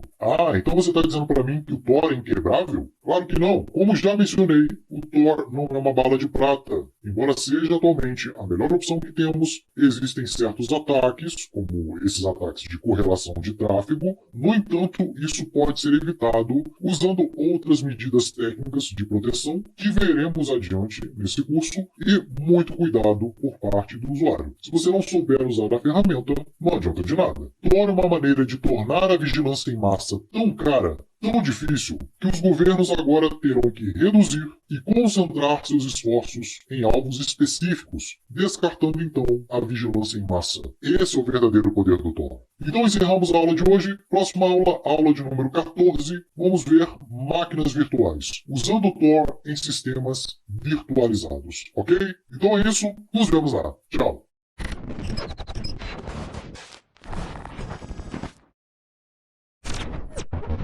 Certo, então eu estou aqui na minha máquina e vamos começar a baixar os arquivos necessários para instalar a nossa máquina virtual. E são eles o VirtualBox, o VMM, que é o gerenciador de máquina virtual, e um pacote de extensão para habilitar algumas configurações adicionais desejáveis, como, por exemplo, criptografia de disco e expansão da tela, ampliação da tela para a resolução máxima do seu dispositivo. E, é claro, o arquivo de imagem do sistema operacional convidado, o sistema operacional na qual iremos virtualizar. E para esse tutorial eu vou utilizar a distribuição do Linux Mint, o Linux Mint versão Cinnamon. Então são esses 3 arquivos que vamos baixar nesse momento. No entanto, é muito importante fazer a verificação do arquivo que você está baixando, para garantir que o arquivo que você está baixando não foi adulterado por nenhum hacker. Esse procedimento deve ser feito, ou deveria ser feito, em todos os arquivos que você baixa no Windows, porque o Windows não faz a verificação dos arquivos. Mas para não tomar muito tempo desse tutorial, eu vou fazer aqui apenas para o arquivo ISO do Linux Mint. Então vai ser um passo a passo bem rápido, não vou detalhar muito aqui, porque não é o objetivo do vídeo, mas se surgir alguma dúvida, pause o vídeo e veja o processo novamente, ok? Então você escolhe aqui a versão do VirtualBox para o seu sistema operacional, no nosso caso aqui será o Windows, e depois baixar aqui o pacote de extensão que é suportado por todas as plataformas. Então é só clicar e baixar os arquivos. E aqui no caso do Linux, mesma coisa, mas aqui eu vou mostrar como checar se o arquivo é original. Então basta você clicar em Cinnamon, que é a versão que a gente vai fazer o download, e aqui tem as opções para você baixar o arquivo, baixar via torrent, inclusive, que é o que eu recomendo. Não há risco de corromper o arquivo, então se você tiver um cliente como o torrent, por exemplo, basta seguir os passos que você está vendo na tela aí agora, ou então você pode escolher algum mirror, algum servidor espalhado pelo mundo com a cópia desse mesmo arquivo, com essa mesma imagem do Linux. E só Só lembrando, eu estou deixando todos esses links aqui na descrição do vídeo, logo abaixo. Ok, feito o download, você vai vir aqui em Verify Your ISO, verificar o arquivo ISO. Ele vai abrir essa página para você escolher a versão do Linux Mint que você fez o download. Provavelmente será a última, nesse caso a versão 20. Você clica nela e aqui ele mostra o passo a passo para verificar a imagem ISO. Só que esse passo a passo aqui é para Linux e nós vamos instalar no Windows. Então ele já dá aqui a opção, ó, basta clicar nesse link e ele vai nos direcionar para o passo a passo do Windows. Mas aqui ele diz que a primeira etapa é a preparação e está lá no tutorial do Linux. Então a gente volta para lá e executa esses 3 passos, que é criar um diretório chamado ISO.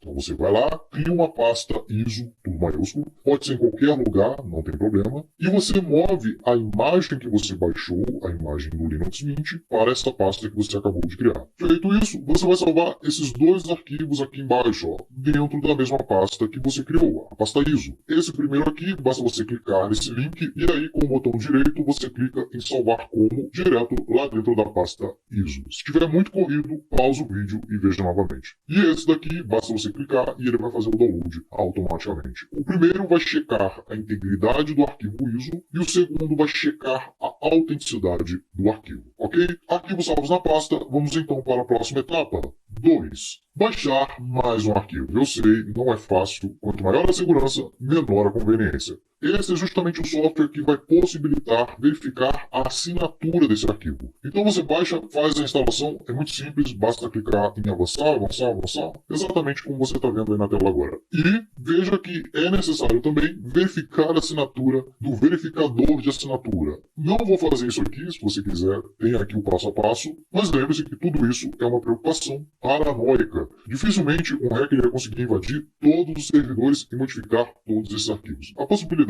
é quase nula. Ok, então instalado o GNU-PG, vamos aqui embaixo para o terceiro passo, que é fazer as verificações. Você vai abrir uma janela de prompt de comando padrão do Windows. Então você vai lá na pasta ISO, no diretório ISO, e aí você vai segurar o botão Shift e clicar com o botão direito do seu mouse. Vai aparecer um pop-up e você vai escolher a opção abrir uma janela de comando aqui. Ou então, a depender da versão do Windows, vai aparecer a opção de PowerShell. Vai abrir essa janela de comando e aí você vai digitar cmd e dar Enter. E aí ele vai habilitar para você fazer os comandos. Então vamos aqui para o próximo passo, checar a integridade. Então você vai selecionar esse comando aqui, copiar e mudar essa parte aqui, ó, de File Name e vai alterar para o nome do arquivo ISO que você baixou.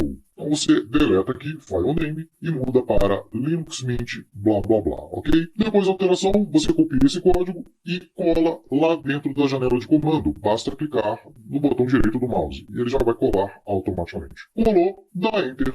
E então ele vai mostrar o hash do arquivo ISO que você baixou. Basta você abrir lá o TXT, o SHA-256sun.txt, e confirme se o hash gerado aqui na janela de comando é igual ao que está no arquivo. Se for igual, significa que a integridade do arquivo está ok. Se não, se for diferente, então você precisa fazer o download desse arquivo de outro servidor, lá de outros micros, porque na verdade ele não está íntegro, ok? No meu caso deu ok, então bora aqui para o próximo passo, checar a autenticação. Então você copia a mesma coisa, copia esse código aqui todinho, não vai precisar mudar nada, exatamente como está aqui. Copia o código, cola no terminal e dá Enter. E aí vai aparecer aqui essa chave que assinatura, ok. Vai aparecer essa mensagem. Se não der certo, você tenta uma dessas 3 outras variantes que eles deixaram aqui embaixo como opção. Aqui deu certo, então eu vou para o passo 2, que é a mesma coisa, copiar e colar esse código lá dentro e dar Enter. E vai retornar algumas informações, mas o que você precisa confirmar é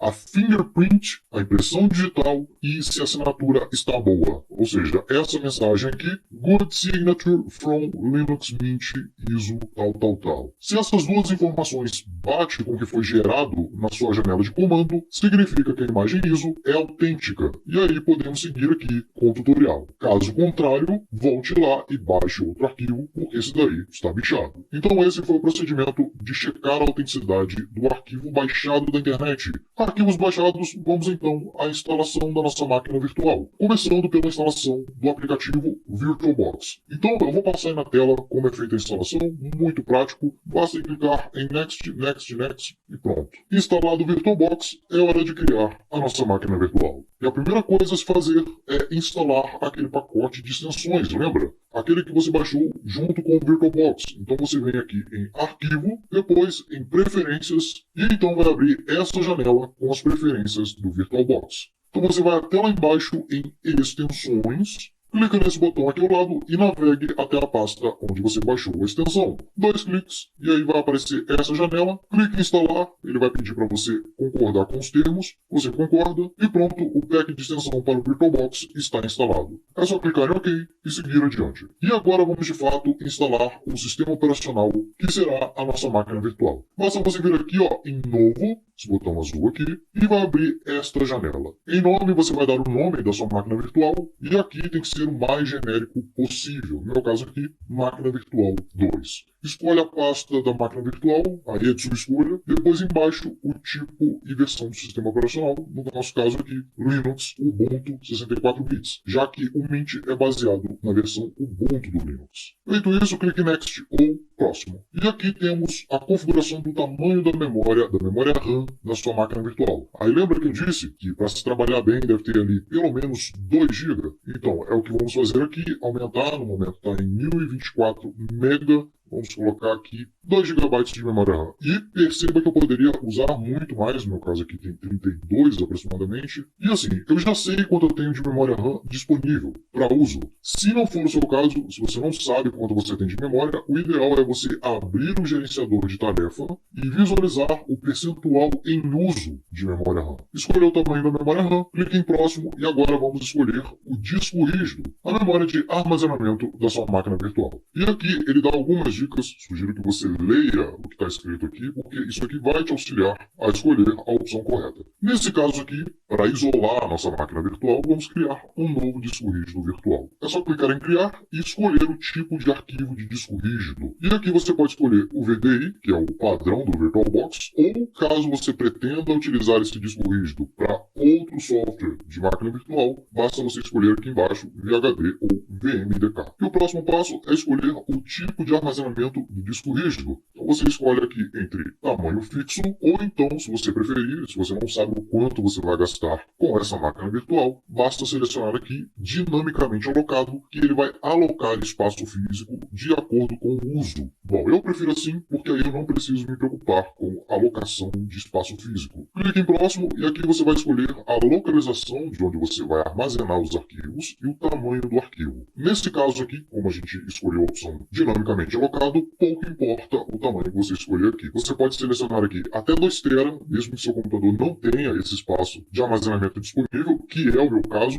que não vai fazer diferença alguma, ele vai alocar dinamicamente conforme o uso. Então basta clicar em criar e pronto, você acaba de criar a sua máquina virtual. Entretanto, essas são as configurações básicas. A gente ainda vai fazer algumas alterações nessa máquina virtual. Entretanto, o próximo passo é instalar a imagem do sistema operacional que vai rodar na nossa máquina virtual. Para isso, basta você clicar aqui em cima em Iniciar. E aí vai abrir essa janela pedindo para você selecionar o disco rígido de boot, que é exatamente a imagem ISO que baixamos lá no Linux, lembra? Então você clica aqui na pastinha e não vai aparecer essas opções, caso você ainda não tenha instalado nenhuma máquina virtual, vai ficar tudo em branco. E aí você vem aqui em Acrescentar e procurar a sua imagem ISO. Encontrou? Dá 2 cliques e pronto, selecionado o seu disco virtual de boot. Dá 2 cliques, ela vai ser adicionada, basta clicar em escolher e pronto. Você já pode iniciar a instalação do seu sistema operacional virtual. E para essa aula não ficar muito estendida, eu vou pular isso daqui.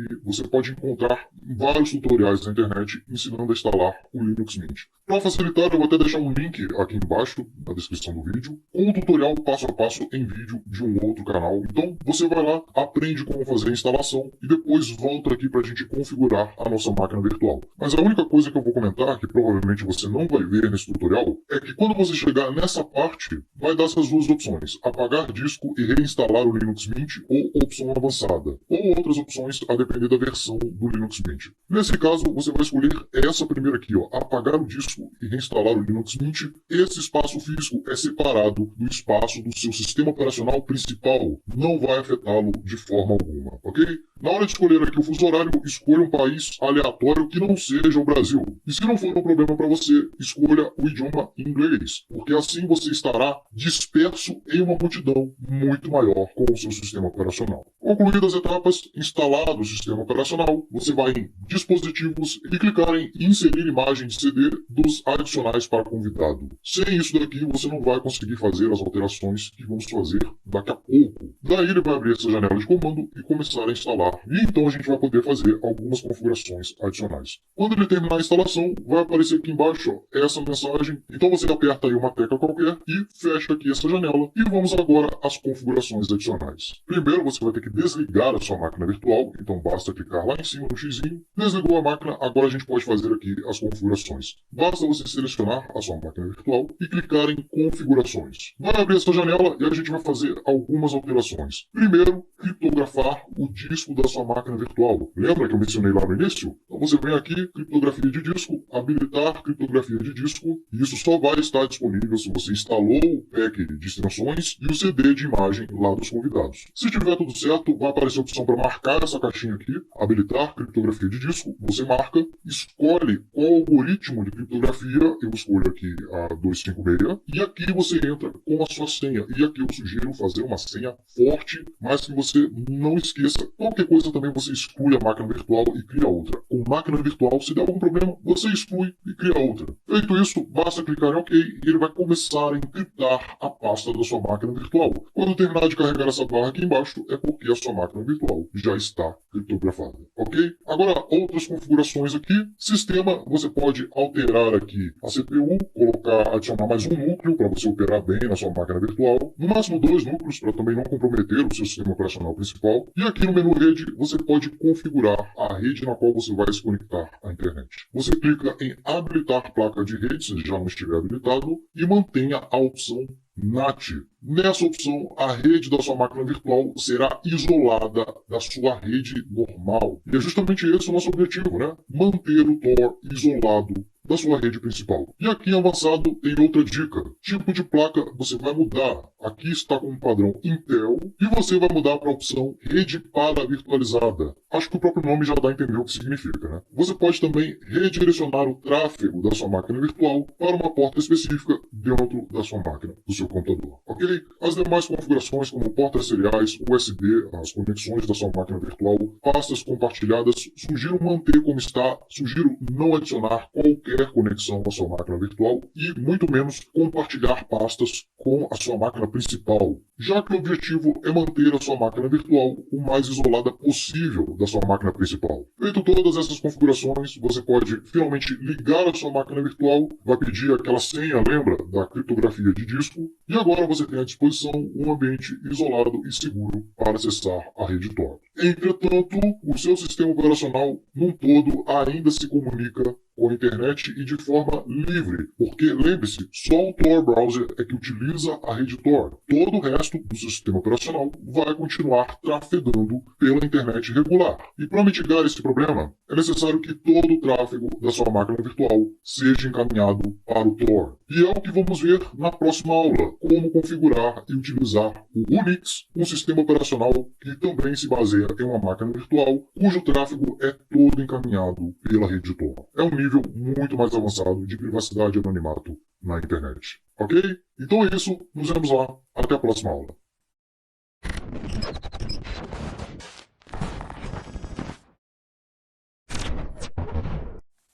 Olá, membros, sejam muito bem-vindos à aula 14 do nosso curso de Anonimato e Deep Web. Nessa aula você vai aprender como acessar o Tor através de máquinas virtuais e principalmente o que são máquinas virtuais, entender como elas funcionam e como configurá-las corretamente para o nosso objetivo, que é obter anonimato e privacidade com segurança. Então vamos lá. Mas antes, para quem ainda não está familiarizado, é bom recapitular o básico. O que é um sistema operacional? Em poucas palavras, um SO, ou um sistema operacional, nada mais é do que um software que controla os componentes físicos de uma máquina, de um computador. E no contexto de virtualização de sistema, que é o objetivo dessa aula, um computador físico, uma máquina, é chamada de host, ou hospedeiro, anfitrião, já que é ela que vai hospedar o sistema operacional virtualizado. E como é criado um sistema operacional virtualizado? Através de máquinas virtuais, ou do inglês Virtual Machine.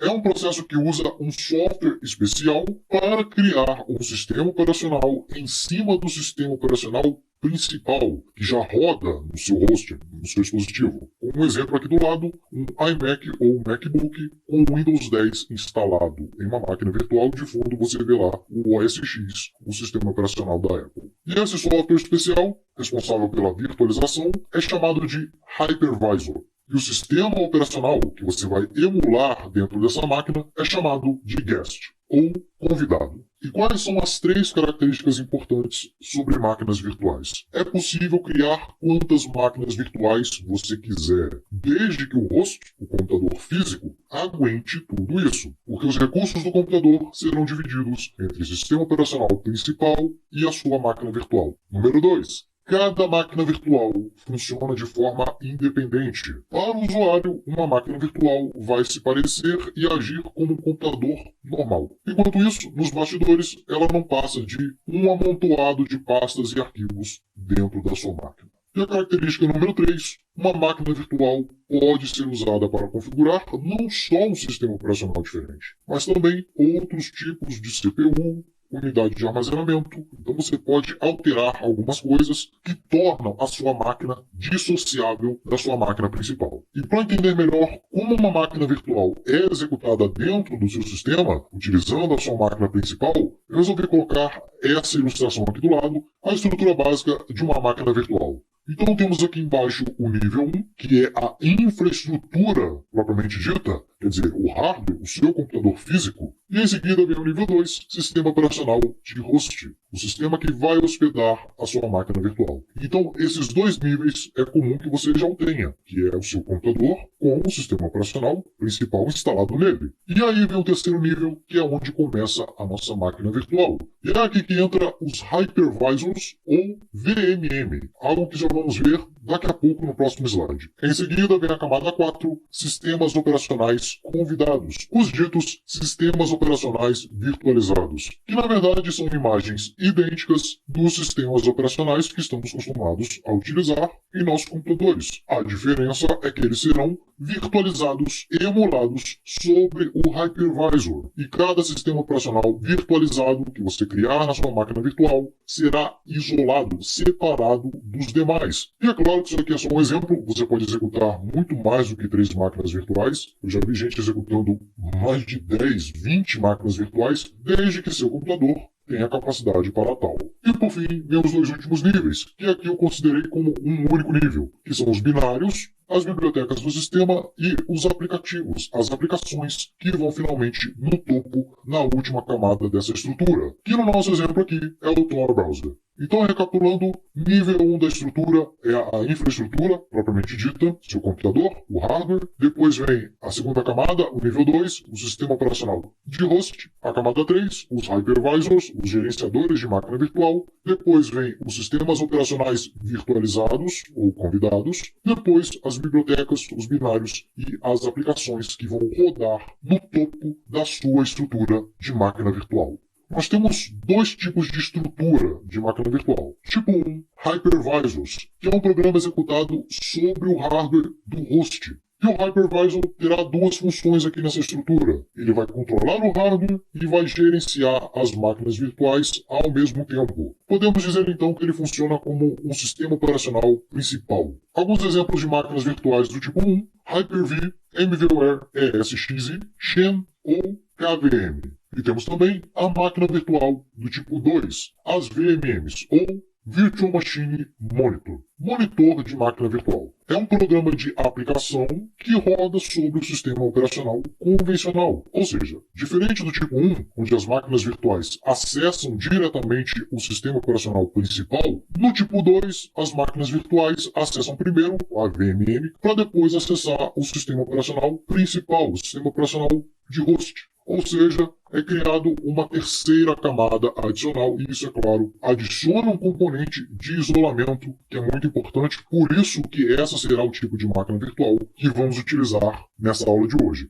Exemplos de máquinas virtuais do tipo 2, MVWare Workstation, MVWare Player, VirtualBox, que é o que vamos usar nessa aula, e o Parallels Desktop para o Mac, para o sistema operacional da Apple. Agora, por que utilizar uma máquina virtual para acessar o Tor? Primeiro que uma máquina virtual impede que informações do seu hardware sejam vazadas, já que ela usa um hardware emulado, ou seja, não há stick de RAM, não há memória RAM dedicada, CPU, GPU e etc.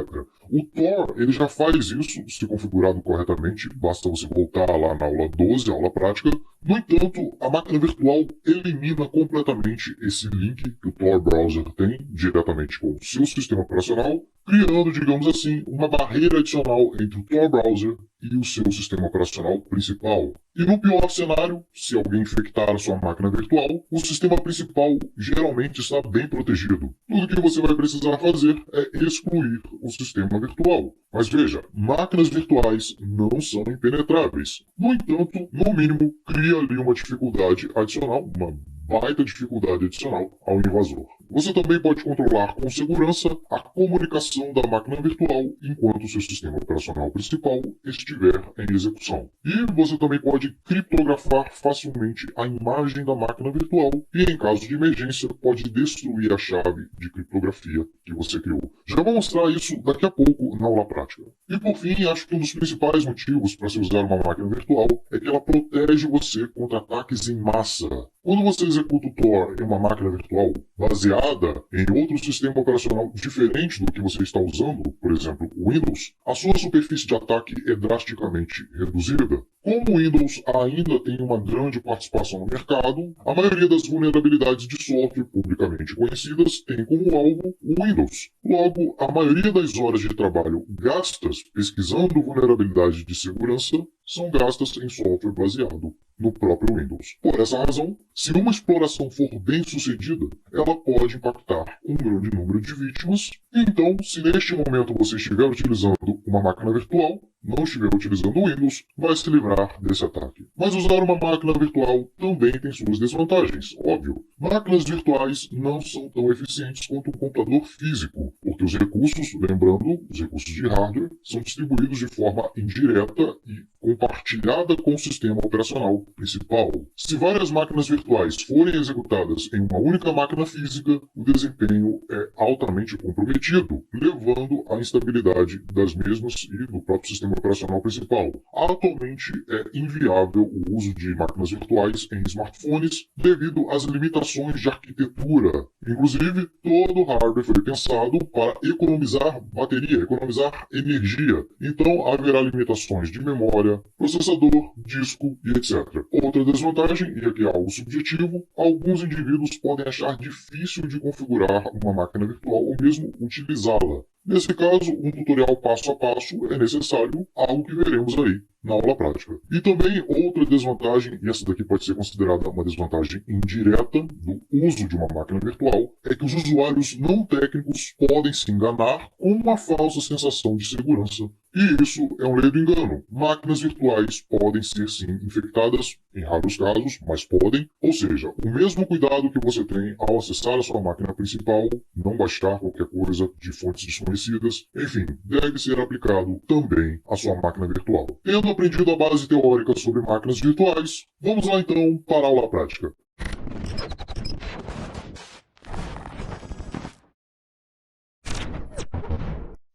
Legal, então eu estou aqui no meu computador e a primeira coisa que vamos fazer é acessar a página do Runix, lá em www.runix.org, e escolher o arquivo de download de acordo com o sistema operacional de host, o sistema operacional principal. Aí ele vai abrir essa página e vai te dar duas opções. Opção A, XFCE, que é uma versão com interface gráfica. E a opção B, com terminal de comando. Nesse caso eu vou ficar com a versão A, porque é muito mais simples de se usar, e eu não sou tão nerd assim. Então basta clicar aqui e ele vai abrir essa outra página e finalmente para fazer o download. E aqui não tem erro, né? Esse botão enorme verde aqui, basta clicar nele, e caso você ainda não tenha o VirtualBox instalado, ele já te ajuda e dá aqui o link para você fazer o download e instalá-lo também. E se você quiser aumentar ainda mais a sua segurança, você pode verificar as assinaturas do software, verificar a autenticidade e a integridade desse arquivo que você está baixando. E aí, aquele mesmo procedimento muito parecido com o que a gente fez na aula anterior, para verificar a ISO do Linux Mint, eu vou deixar aqui na descrição esses 3 links para te auxiliar aí a fazer essas verificações. Terminando o download e terminando de fazer as verificações do arquivo, basta você abrir o VirtualBox para começar a instalação do Unix. E aí é muito simples. Assim que você abrir o VirtualBox, você vai lá em Arquivo, depois em Importar Appliance.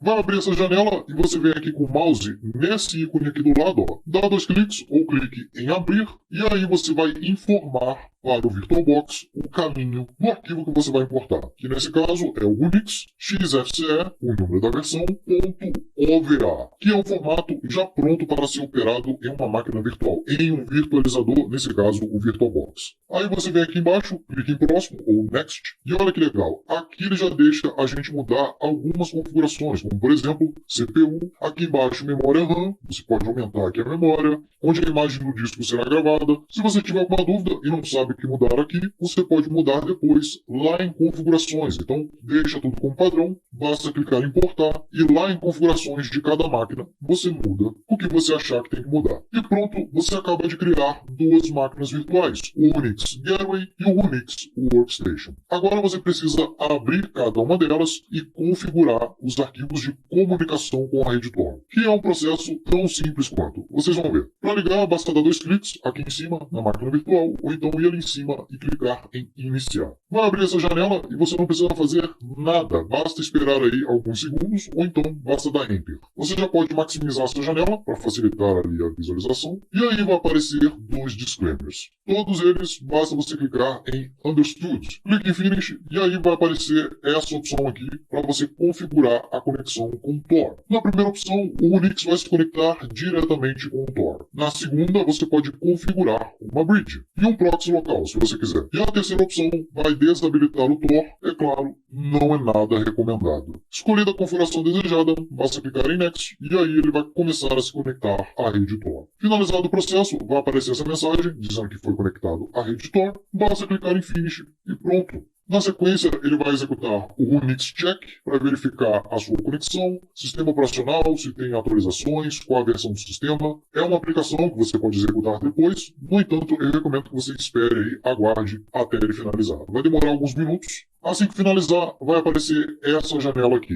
para fazer as atualizações dos pacotes do sistema. Então, basta você vir aqui, ó, selecionar esse comando sudo apt get, é um comando Linux, você seleciona, clique em copiar e depois você vem aqui embaixo, ó, terminal de comando e cola esse comando lá dentro do terminal e dá Enter, que aí ele vai começar a executar os processos de atualização, de instalação dos pacotes. Vai dar essa mensagem perguntando se você realmente quer fazer isso, e aí você coloca Y e dá Enter, e então ele vai começar a instalar os pacotes automaticamente. Finalizou, basta você fechar essa janela de comando, depois vir aqui OK, e pronto, seu sistema já está instalado e pronto para uso. Terminada a instalação do sistema da Gateway, é a hora de você instalar o sistema da Workstation. Basta ir lá, dar 2 cliques, e aí repetir o exato mesmo procedimento que a gente fez anteriormente, ok? Concorda com os disclaimers e a única coisa que você não vai ver aqui é a configuração com a rede Tor, já que lembra que quem se conecta ao Tor é a Gateway, e então ele vai pular direto lá para o Unix Check. Finalizando, ele vai mostrar a mesma janela com o comando de atualização e aí você repete o mesmo procedimento que a gente fez anteriormente. E é isso, o sistema operacional da Workstation já está pronto para uso. E o bacana aqui do Unix é que você pode utilizar outra Workstation de outro sistema operacional, como por exemplo o Kali Linux. É uma configuração bastante utilizada para quem faz teste de penetração, para quem testa vulnerabilidades de sistemas. No entanto, é necessário algumas configurações adicionais, é um modo avançado, que não é o foco aqui nesse vídeo, e de acordo com essa documentação do Unix, há algumas desvantagens em utilizar outra workstation que não seja a workstation padrão do próprio Unix. E a primeira coisa a se fazer é verificar se o seu endereço de IP está sendo ofuscado. Então basta clicar aqui nesse ícone aqui, ó, navegador, e vai abrir o nosso conhecido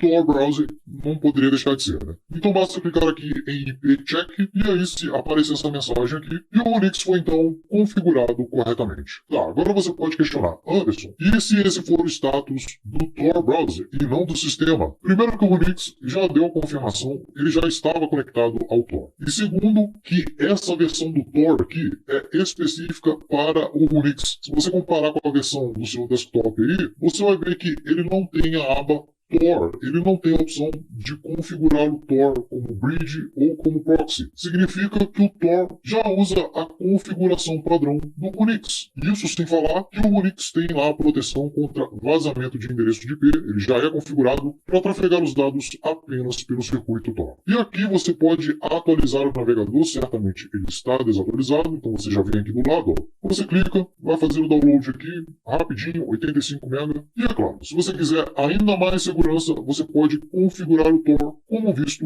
na aula de número 12, aula prática sobre como configurar o Tor corretamente. Feito isso, a gente já pode fazer aqui um overview do sistema. Então você pode clicar aqui no canto, ou então eu prefiro clicar na área de trabalho com o botão direito e navegar aqui nas opções, ir até em aplicações ou applications, já que o sistema é forçado para utilizar a versão em inglês, muito bom, Gateway. E aqui eu vou mostrar para vocês algumas aplicações. Por exemplo, a Electrum, que é só uma das aplicações dentro do pacote padrão que vem incluso no Unix. Vai abrir essa janela para você escolher o servidor. Você pode escolher um servidor aleatório pela Electrum, ou então o seu servidor, caso você tenha um full node instalado aí. Como não é o meu caso neste momento, então eu escolho Auto Connect, clico em Next, dou um nome para minha carteira, escolho o tipo de carteira que eu quero criar, ou então importo uma carteira de Bitcoin já existente através de uma chave privada. Não é o caso, eu vou escolher aqui então Standard. Clico em Next e agora escolho onde eu quero armazenar a minha seed.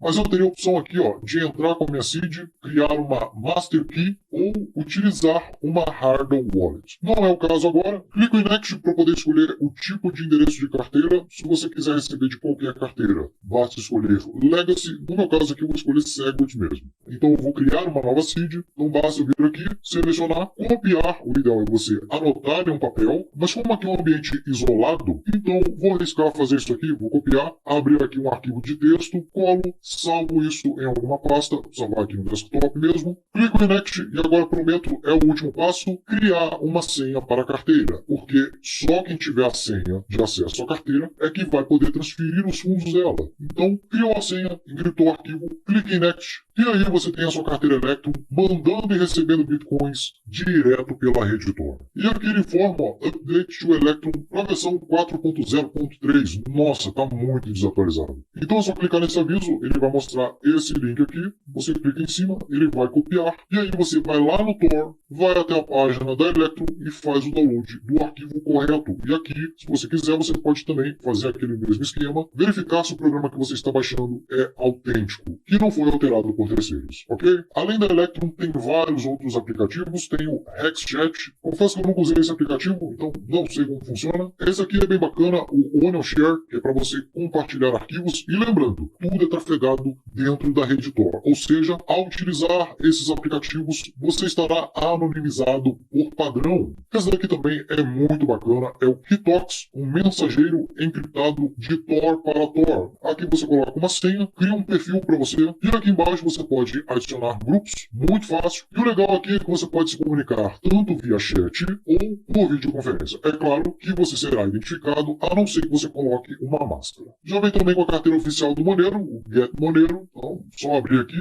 fazer o download da versão nova, é claro. Você copia aqui, ó, o link. Aqui tem o hash para você confirmar a assinatura do arquivo e fazer o download da carteira atual do Monero e baixar toda a blockchain, que já aviso, não é muito leve. Enfim, você pode dar uma explorada aí no sistema, mudar a aparência, mudar os ícones, mudar o tema, a cor, a fonte, a área de trabalho aqui, ó, trocar para essa foto aqui mais legal, com esse ratinho. Eu gostei dessa aqui, vou manter. Fica aí ao seu gosto. Agora, eu fiquei de mostrar para vocês como ativar o modo live, né? Então, é muito fácil, basta você procurar a pasta do VirtualBox, você vai lá em Disco C, Arquivos de Programa, Oracle, VirtualBox. Achou a pasta VirtualBox? Não abre ela, basta você selecionar, pressione a tecla Shift, igual mostrei na última aula. Botão direito do mouse, abrir a janela do PowerShell aqui, para você executar o comando dentro da pasta VirtualBox. E aí você vai desabilitar a escrita do disco rígido. E você vai fazer isso para as duas máquinas virtuais. Mas é recomendado que você só faça isso depois de já ter aberto as duas máquinas virtuais no modo normal. Dá Enter, pronto, as duas estão como modo leitura, então basta você abrir lá, é claro, eu esqueci de falar, você tem que fechar as máquinas virtuais para fazer esse procedimento. Vai lá, dá 2 cliques em cada uma delas, e quando abrir essa janela, basta selecionar lá o Live Mode. Para isso, basta você ir com a seta para baixo, dá Enter, e aí o Unix vai iniciar no modo Live. E para reverter essa ação, é muito simples. Basta você ir lá no terminal de comando e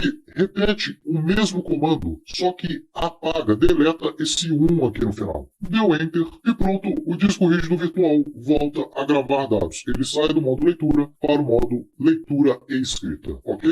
Então é isso, essa foi a aula 15 sobre o Unix, máquinas virtuais sobre a Editor. Próxima aula, aula de número 16, nós vamos ver o Tails, Sistema Operacional Amnésico. Então é isso, nos vemos lá, até a próxima aula. Tchau!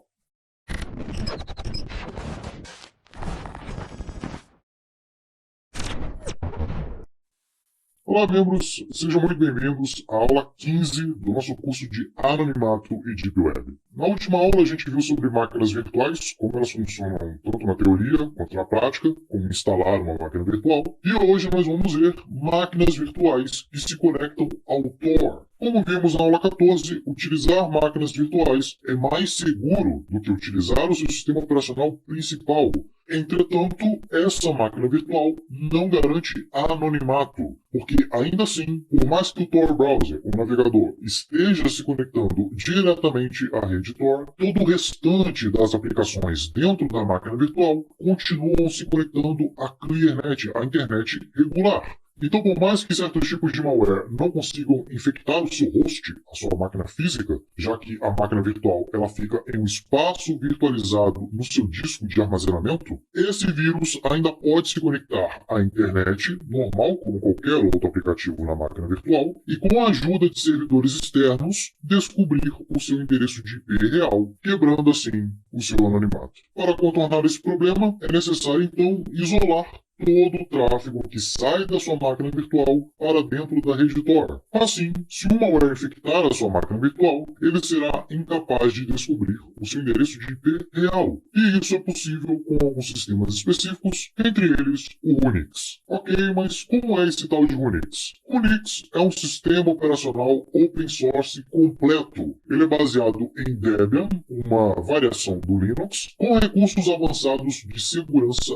e anonimato. Ele é um sistema projetado para ser usado em outro sistema operacional de host, assim como qualquer máquina virtual. Só que com uma diferença. Ele utiliza duas máquinas virtuais, o Unix Gateway, ou Gateway, se preferir, e Unix Workstation. É o lugar onde todos os aplicativos do usuário, como o Tor Browser, devem ser iniciados. É onde o usuário executa as aplicações. E a outra máquina virtual, o Unix Gateway, é responsável por encaminhar todo o tráfego gerado pela Workstation para a internet através da rede Tor. O Unix baseia-se no conceito conhecido como proxy de isolamento. Funciona assim: a máquina virtual Workstation, onde roda os aplicativos, ela fica em uma espécie de computador virtual isolado. É como se fossem dois computadores ligados entre si por um único cabo, e as aplicações que rodam dentro da Workstation não se comunicam comunicam diretamente com a rede externa. Ao invés disso, ela se conecta com a Gateway, com a segunda máquina virtual, que será responsável, então, por forçar a comunicação, forçar o tráfego encriptado e anonimizado através da rede Tor. Segundo o website do projeto, nessa configuração do Unix, os vazamentos de DNS são impossíveis e nem mesmo o malware com privilégios de superusuário é capaz de encontrar o endereço de IP real do usuário. Aqui eu listei os principais recursos do Unix.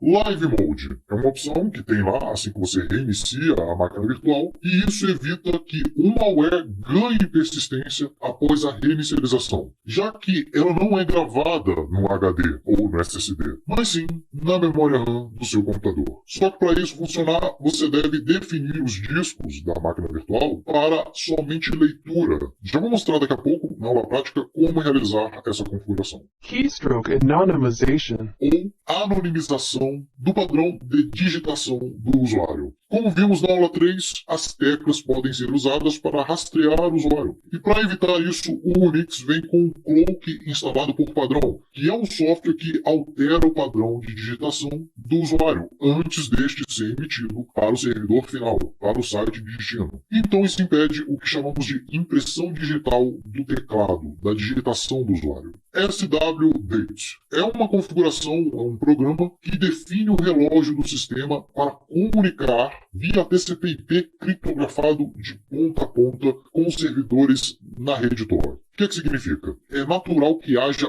um sincronismo com o horário do seu sistema operacional, o relógio do seu sistema operacional. E ao fazer essa comunicação, esse sincronismo de hora, algumas informações sobre sua máquina são coletadas por esses servidores. E é claro, esses servidores podem usar essas informações para desanonimizar você, quebrar o seu anonimato. É o chamado ataque de tempo. E essa configuração padrão do Unix evita isso. Entropia aprimorada. O Unix não confia na CPU para gerar entropia, e você também não deveria confiar. Para isso, ele usa geradores de números aleatórios pré-instalados no sistema, melhorando então a criptografia das conexões via Tor. Autoproteção de kernel. O Unix usa uma configuração de endurecimento de kernel, conforme recomendado pelo Kernel Self Protection Project. Essa configuração especial protege, por exemplo, entre várias coisas, as contas de usuário contra ataques de força bruta. Por exemplo, ela bloqueia contas de usuário após 50 tentativas de login com falha, porque se você não sabe, força bruta nada mais é do que tentativa e erro. E dentro dessa configuração de endurecimento de kernel, existe uma configuração chamada de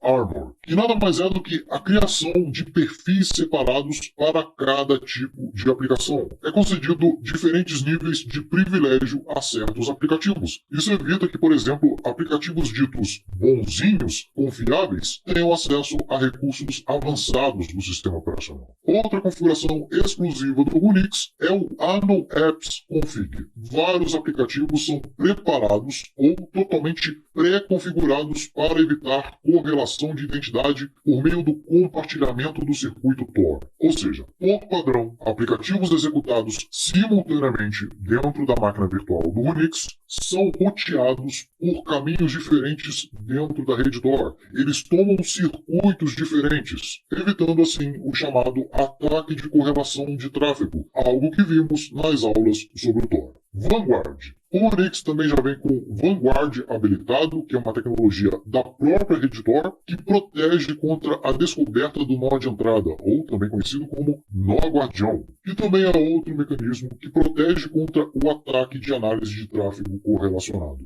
E por fim, outro recurso que vale a pena mencionar é a proteção contra vazamento de informações do TCP/ISM, baseado em CPU. É uma proteção que visa contornar um bug do Linux que vaza informações confidenciais da CPU do sistema do usuário. Eu estou deixando o link com a documentação de cada uma dessas configurações aqui dentro da apresentação. Para quem aí tiver interesse em se aprofundar nessas especificações, entender melhor como funciona o Unix para poder confiar no sistema e utilizá-lo. Bom, entendido o conceito do Unix, vamos então para a aula prática.